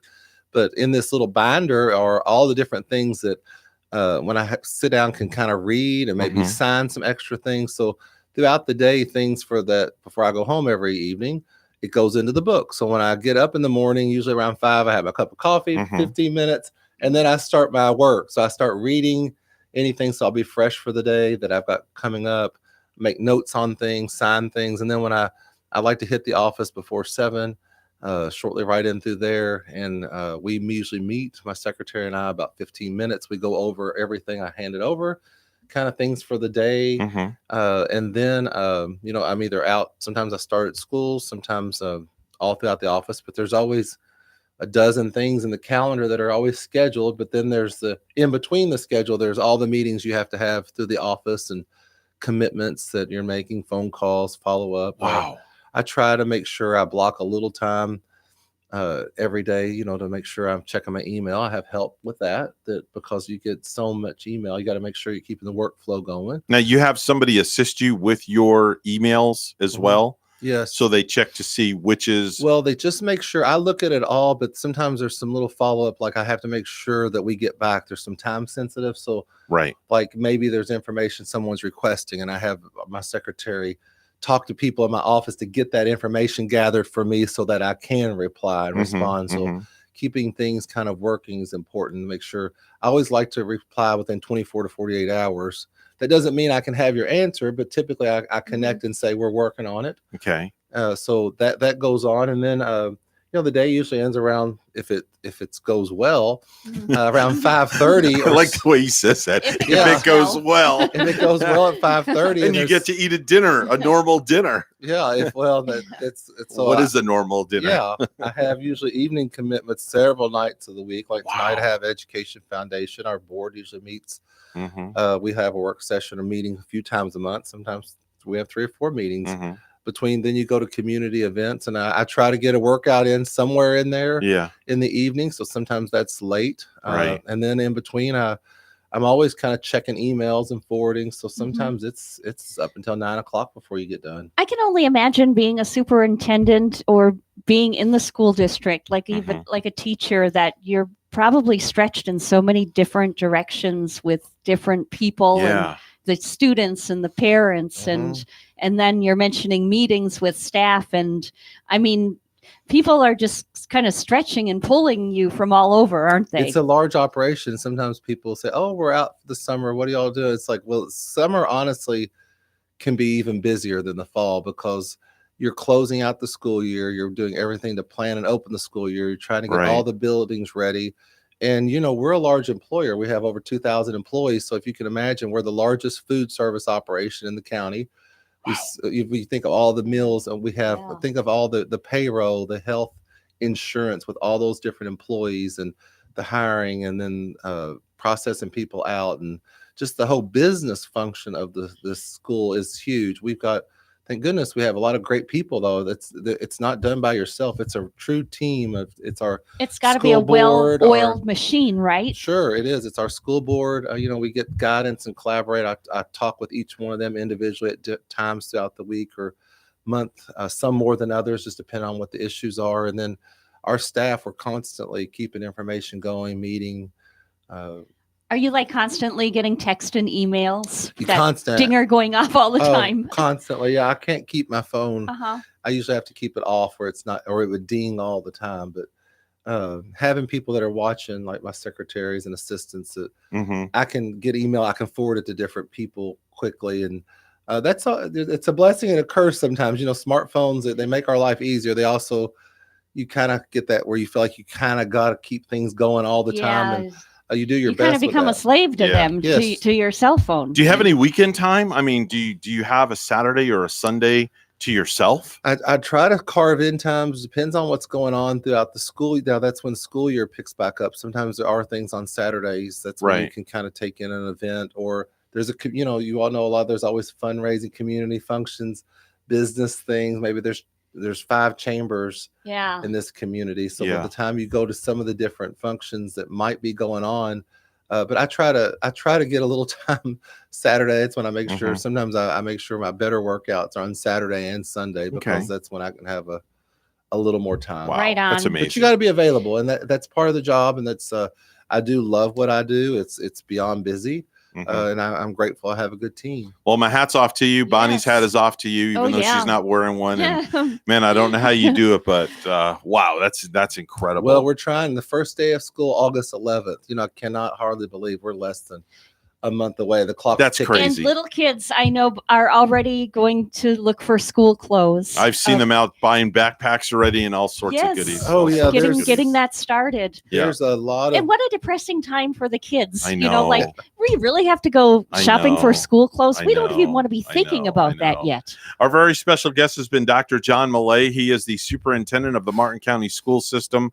And we always catch up with John and get an update on what's happening in the Martin County school systems. Sure. Thanks for having me. I'm going to give one final shout out. Sure. This past week, Thursday, I went to the 4 Cs. And if you can Google 4 Cs, and they give free clothing and little books to kids. So all that's free. It's gently used clothing that they've checked it, cleaned it. They have it all laid out there perfectly for parents. There's shoes, all the different little things you need. So if a parent needs, it's done very confidentially. You can go in, you shop for free. So they were great over there. So 4 Cs. Where are they in Stuart? Then? They're here in Stuart. Over I'm trying to get the address. I got it right here. We know you're new to town, Uh, so Yeah. it's okay. Yeah, Southwest Jack James Drive, Stewart right. here. So, Right on. but if they'll do the 4 C's, that's All right. visit that. Very nice. All right, John, thanks a lot Very for good. stopping by. Appreciate it as always. And thank you for the gifts that you always bring Thank us. you for bagels. Thanks for the bagels and cream cheese. Time for the Precious Metals Report. It's all brought to you by St. Lucie Jewelry and Coin. Gold opening up at $1,800.60 an ounce. Silver opening up at $25.91 an ounce. That's Precious Metals Report. It's all brought to you by St. Lucie Jewelry and Coin.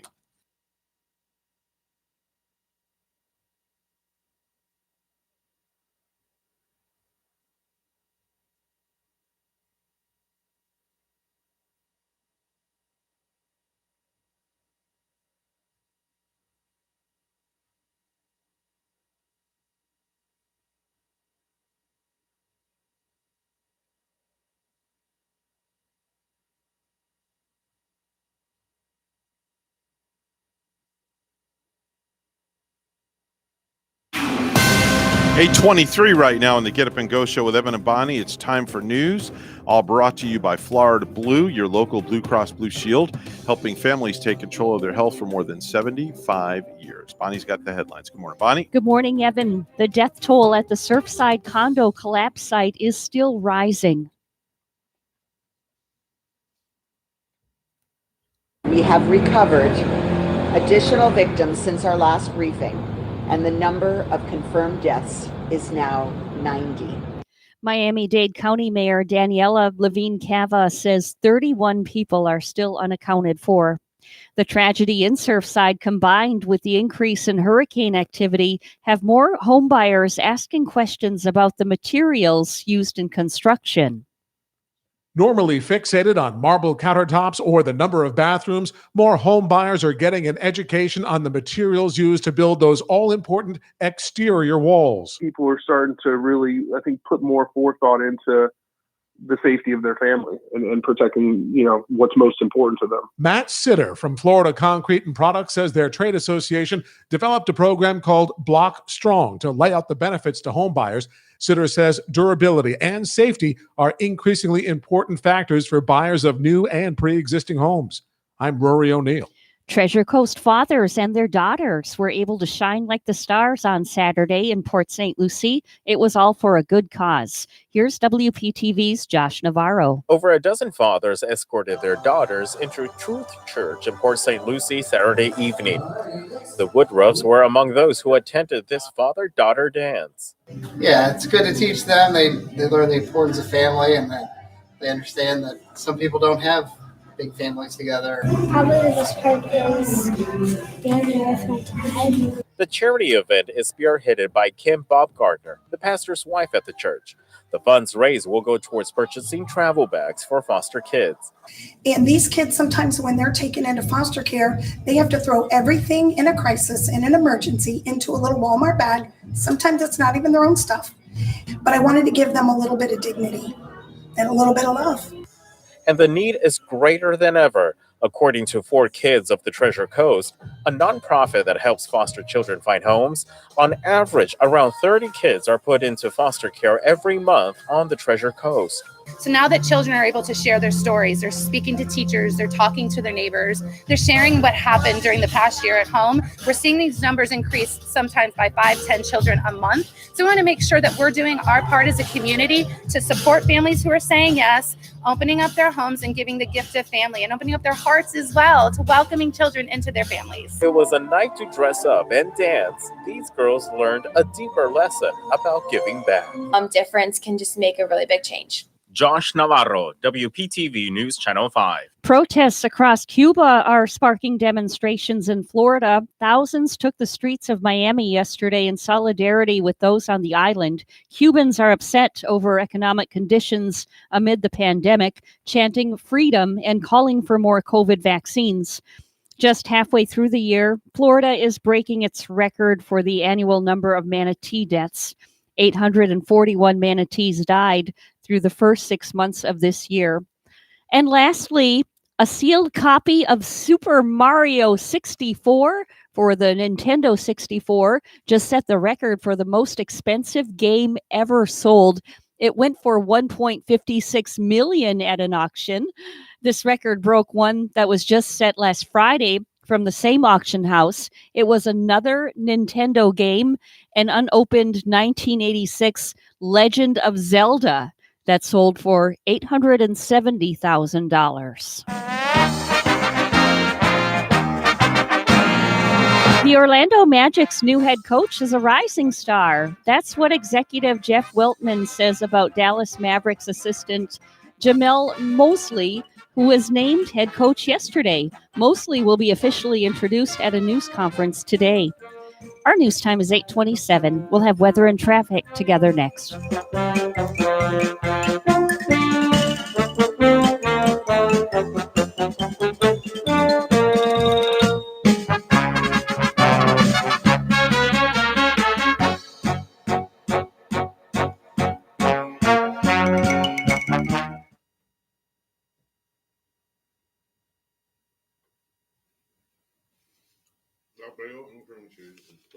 Yeah, it's good right now. Yeah.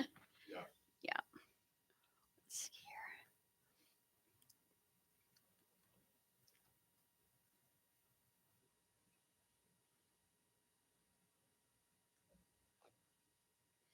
Oh, Lordy.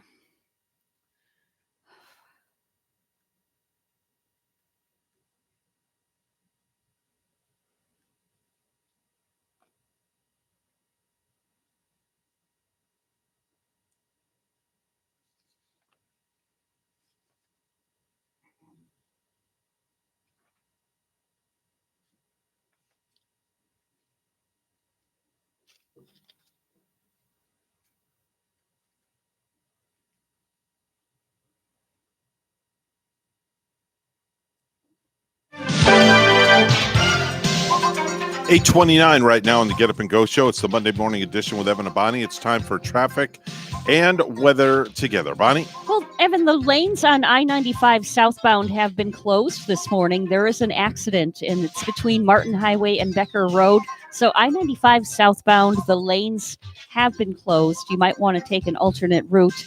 Do you see something, say something, let us know. Give us a call at 220-9788, 220-WSTU. And it's 81 degrees. It's partly sunny in Stewart. Port St. Lucie has 80. And here's our forecast at WPTV. Happy Monday to you. Partly sunny today. Scattered showers and thunderstorms moving from the east, pushing back to the west. Some of them could be pretty strong too. High temperatures in the upper 80s. Chance of rain increasing by tomorrow morning as we track a tropical wave that will move on through and bring some heavy rain potential to our area. High temperatures mid to upper 80s, and we'll taper down on rain chances back to around normal mid to late week. I'm WPTV First Alert Meteorologist James Wheeland on WSTU AM 1450, Martin County's Heritage Station.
Do you have a suggestion for the show? Send us an email, wstumorningshow@gmail.com.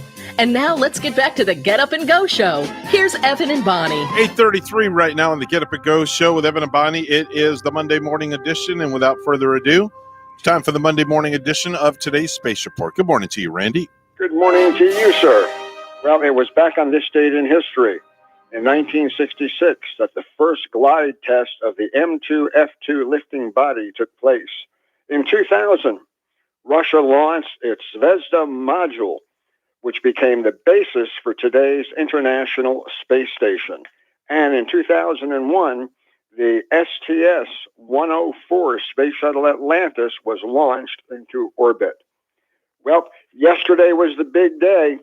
You better believe it. That's when Richard Branson became an astronaut, along with Beth Moses, who is the chief astronaut instructor, Colin Bennett, the lead flight operations engineer, and Serena Ballard, the vice president of government affairs and research operations for the company that was founded by Richard Branson.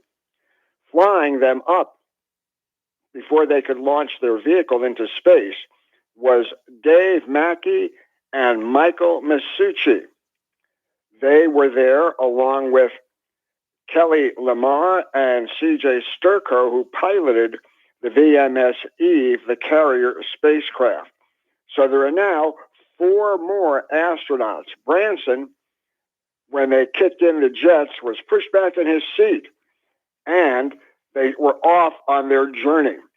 They reached the altitude of 53.5 miles above the Earth. That's 3.5 miles above what NASA and the FAA consider the boundary of space. And it was quite a view and quite an experience for those on board. Dubai wants to fly its astronauts into space. Nurama Salam paid $200,000 to be the first passenger aboard Virgin Galactic space tourist flights. Now she's waited 17 years for that flight to take place. And it looks like with a successful launch that she will get her wish in the not too distant future. What makes interesting and fun is that Branson used Fisher space pens.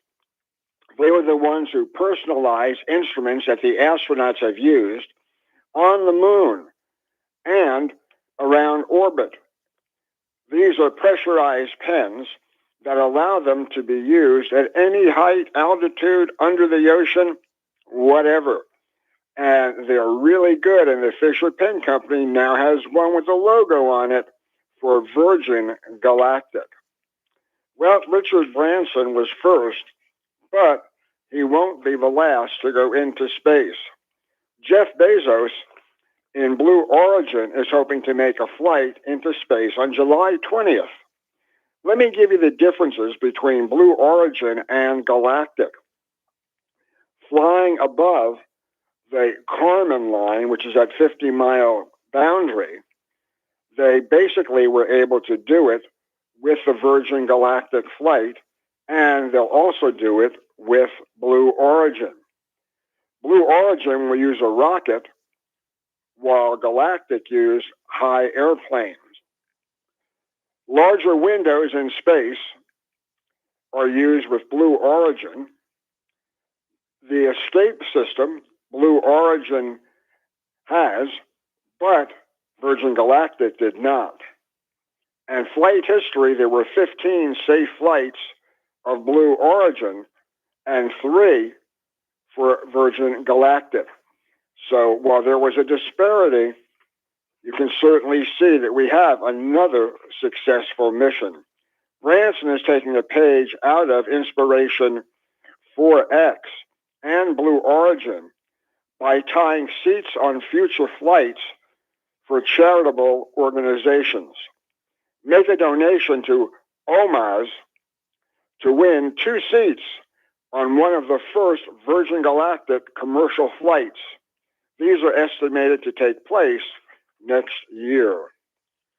From Russia, new launches were made from the Tyuratam Launch Center. They placed a new series of satellites. Ninox-1 was placed into orbit.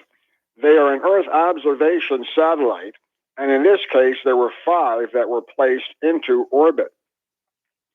However, this launch took place from China, and it was their success, the 23rd orbital launch this year. Kind of amazing when you consider the overall picture. The state corporation Roscosmos has invited a delegation from the European Space Agency to attend the launch of the multifunction laboratory module Nuka from the Baikonur Cosmodrome on the 21st. A Proton M rocket is scheduled to launch on the 21st. The flight to the ISS will last 8 days. Also, the Progress MS-16 transport vehicle, together with the Pirs docking module, which will be replaced by the Nuka, is scheduled for July 23rd. So a lot going on all the way around the world. Tomorrow we'll tell you about what happened with SpaceX and also the helicopter on Mars. So until tomorrow, have a great day, everybody. That's Randy Siegel with the Space Report. He's on the program each and every weekday at this time. Time to head on over to Ellie's Downtown Deli, where Bonnie's standing by with the latest and greatest specials at one of my favorite places to go and eat, Bonnie. Oh, you know it is, because everything is made fresh at Ellie's Downtown Deli is where Evan is talking about, and where Evan can get the bacon chicken ranch wrap. And it's a choice of your wrap filled with some oven roasted chicken. You get bacon, lettuce, and tomatoes, cheddar cheese, ranch dressing too, with a side item of your choice. For salad, try the delicious Asian chicken spinach salad. With a bed of fresh spinach, it's topped with 5-spice chicken, shredded cabbage, and you get carrots in this one, some toasted almonds, tomatoes, black sesame seeds, served with a dressing of your choice. Enjoy with a glass of beer or wine. Ellie's Downtown Deli in Stuart now has their patio back open, plus they're at 50% dining inside with a full menu for pickup or delivery. Ellie's also has full dinners available for takeout, plus their fabulous desserts as well. Call 772-781-6605 to order and pick up today. Located at 18 Southeast 6th Street. They're just off Colorado in Stuart. Call 772-781-6605. Ellie's Downtown Deli in Stuart. It is 8:41 right now, 41 minutes past the hour of 8 a.m. on the Get Up and Go Show with Evan and Bonnie. It's time for news, all brought to you by St. Lucie Jewelry and Coin for the best deals in town. On precious metals, it's always St. Lucie Jewelry and Coin. Here's Bonnie with the headlines. Thank you once again. Swashbuckling entrepreneur Richard Branson hurtled into space aboard his own winged rocket ship on Sunday, beating out fellow billionaire Jeff Bezos. What did you see from space? What you see from space is this wonderful dark sky, and then this incredible blue. We've got these incredible windows, and Dave and Such, they turn the spaceship upside down. So when you are floating, you're looking out of these giant windows back at this beautiful, beautiful sky, beautiful Earth. The nearly 71-year-old Branson and 5 crewmates from his Virgin Galactic Space Tourism Company reached an altitude of about 53 miles over the New Mexico desert, enough to experience 3 to 4 minutes of weightlessness and see the curvature of the Earth, and then safely glided to a runway landing. The tragedy in Surfside, combined with the increase in hurricane activity, have more home buyers asking questions about the materials used in construction. Normally fixated on marble countertops or the number of bathrooms, more home buyers are getting an education on the materials used to build those all-important exterior walls. People are starting to really, I think, put more forethought into the safety of their family and protecting, what's most important to them. Matt Sitter from Florida Concrete and Products says their trade association developed a program called Block Strong to lay out the benefits to home buyers. Sitter says durability and safety are increasingly important factors for buyers of new and pre-existing homes. I'm Rory O'Neill. A hotel housekeeper may have thwarted a mass shooting at the Major League Baseball All-Star Game. 3 men and a woman were arrested Friday night at the Maven Hotel in Denver after the housekeeper alerted police to a large stash of guns and ammo in the room.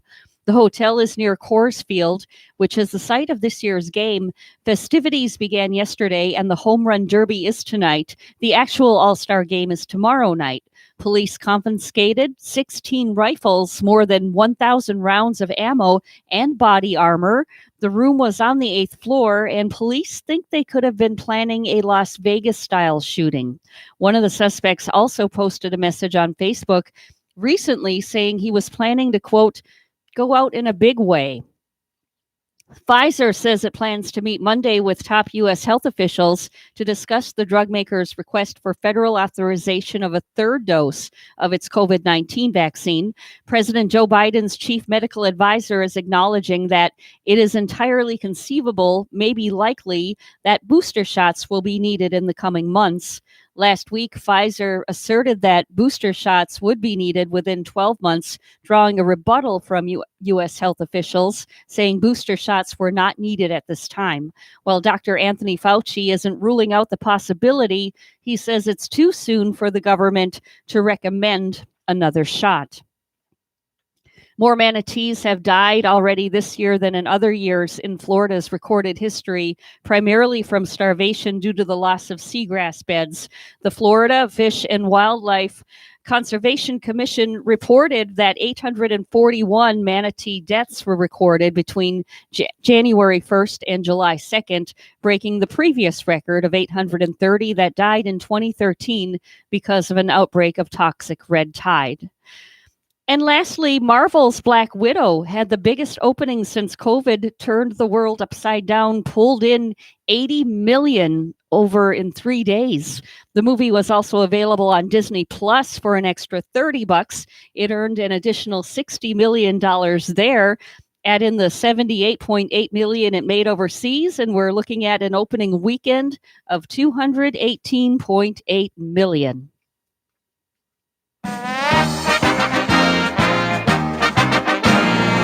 Today will be a day of celebration in Tampa Bay as the Lightning show off the Stanley Cup and a boat parade starting at 11, and fans can watch it from both sides of the Hillsborough River, and the celebration will continue at 2 at Riverfront Park.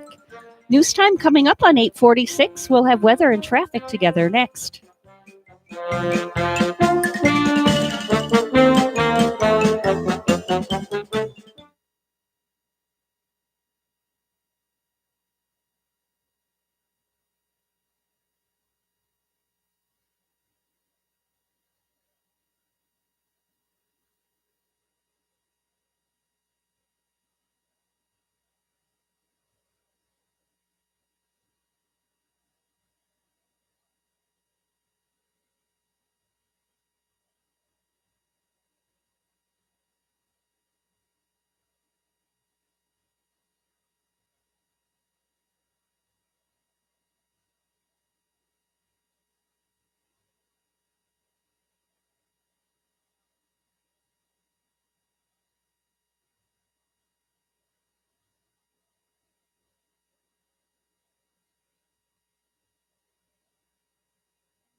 8:47 right now on the Get Up and Go show with Evan and Bonnie. It's time for traffic and weather together. Bonnie? We have been seeing a slowdown on I-95 this morning in Martin County. I-95 between Martin Highway and Becker Road. Some lanes have been closed due to an accident in that area. In the St. Lucie County area on the major highways, looking clear there right now. We see US 1 moving smoothly throughout Martin and throughout St. Lucie counties. There's your latest look at traffic. And right now we have 81 here in Stewart. It's 59 with a clear sky in Sandpoint, Idaho this morning. Here's our forecast at WPTV.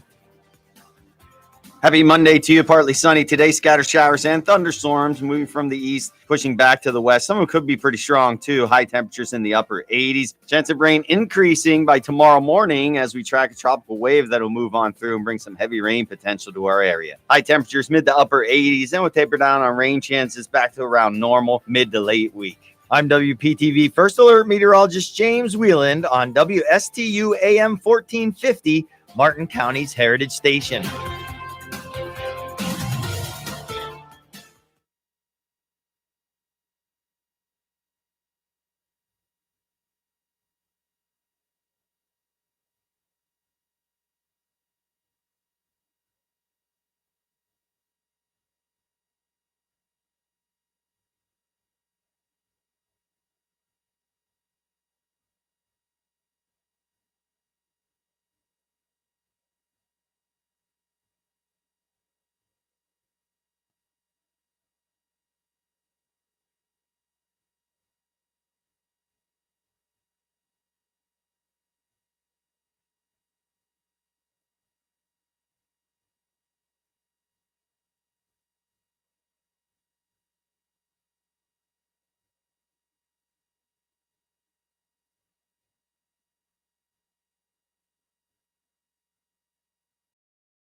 You're listening to the Get Up and Go Show with Evan and Bonnie on Martin County's Heritage Station, AM 1450 WSTU. Now let's get back to the program with Evan and Bonnie. Time now is 8:51 on the Get Up and Go Show, without a doubt. And we're like 9 minutes away until the end of the first day of 5 days of us. Yeah. Mhm. Evan, how do you feel about finding out about other people's small victories? Does that do anything for you? Like Say that again now. People's small victories. Like when they accomplish something. Is Yeah. that what you're talking about? Like they have a major or minor accomplishment or something like that? It's kind of like a minor one.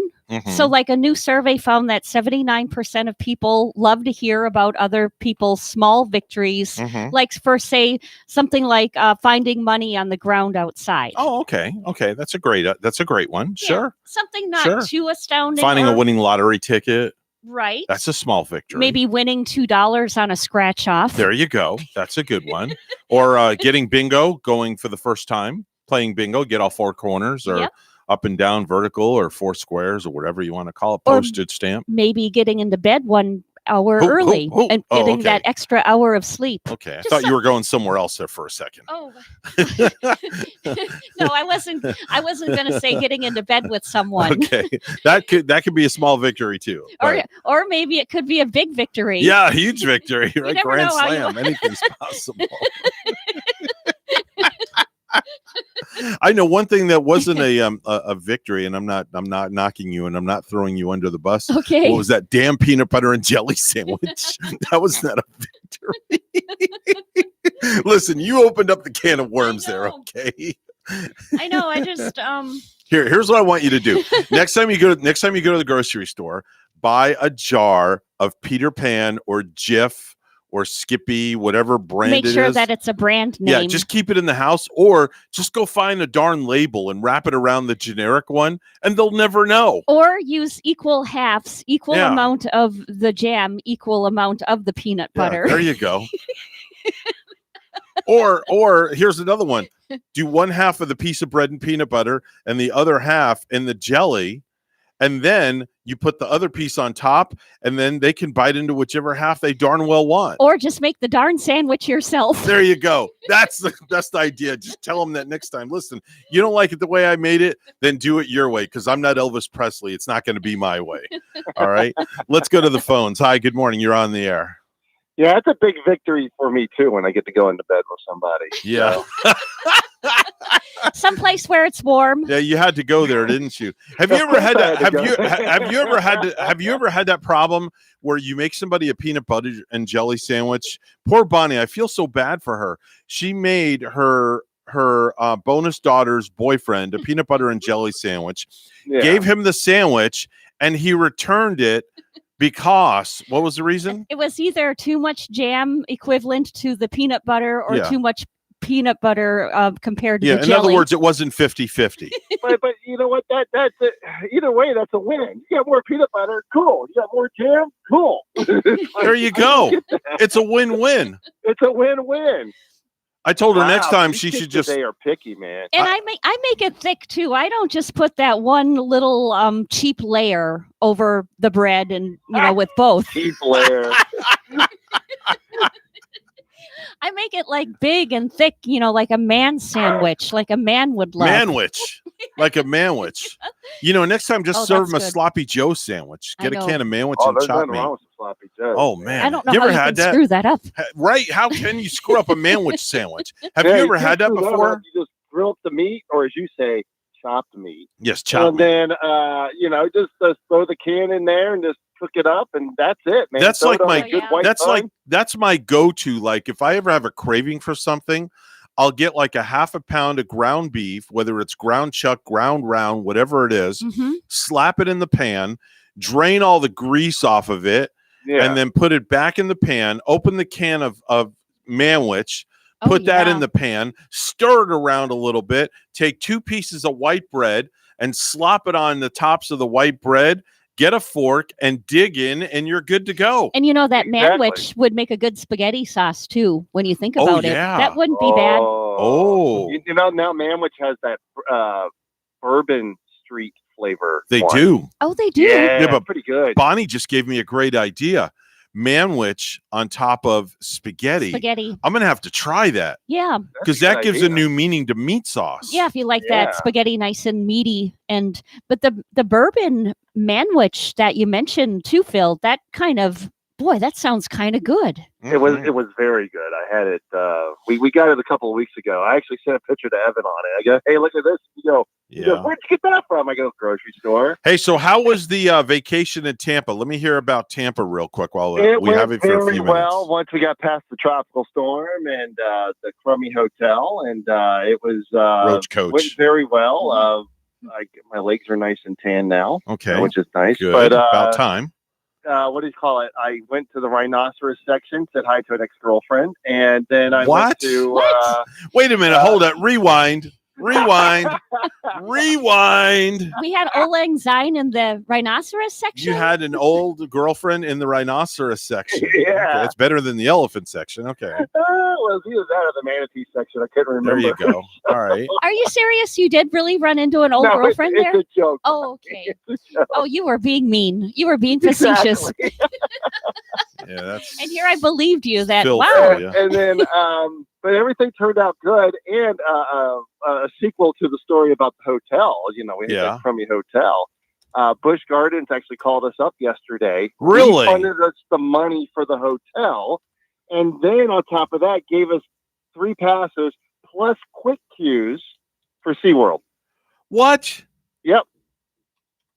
Are you So serious? basically, we got made out better with the hotel because we went to the Courtyard Marriott. It was actually cheaper. Okay. And then on top of that, we got the money back from the first hotel and then got 3 passes with quick queues. We're going to SeaWorld this Sunday for the day. Sweet. Why don't you guys come join us? No, we're going to go in August because Rebecca's going to have a cousin from Paris coming over. We're So going gonna at the go end there. of. We're going this Sunday, and then we're going at the end of the month for one night. Rachel and I, because like her birthday falls in the middle, so because I'm working on her birthday, so we're going the week before to SeaWorld and then the week after to SeaWorld, kind of like as if we were going on our cruise that we normally go every year. Yeah. I'm booking my cruise, by the way, Bonnie. Are you for booking it next already? July? I'm going to book for Yeah. next July. You got to make Royal that plan. Caribbean. Yep, I'm It going. doesn't hurt to plan I'm ahead. going. You know what? I'm going to go. I figure, you know what? The heck with all this crap going on, I'm going on my damn cruise. And you're vaccinated That's too, right. so Yes, Yeah, I'm that's what you vaccinated. needed from day one, my friend. Yes. Phil, have a great day. We got to run, buddy. All right, talk to you all All right, bye-bye now. Bonnie, that's a wrap, man. Great show today. A lot of fun. yeah. Peanut with- butter and jelly was the icing on the cake. and tasty bagels Man, too with thanks, Dr. Dr. John Millay. John Millay. Yeah, thank you so Thanks much. for making our morning shine. Yes, for sure. Remember, if you have good values on the inside, you won't look for validation on the outside. And keep shining, smiling brightly, and enjoy a peanut butter and jelly sandwich. Yes, for sure. And if you don't like the damn thing, just eat it anyway and don't return it. That's rude. We'll see you tomorrow. Bye-bye. Right here at WSTU Stewart, Martin County's Heritage Station.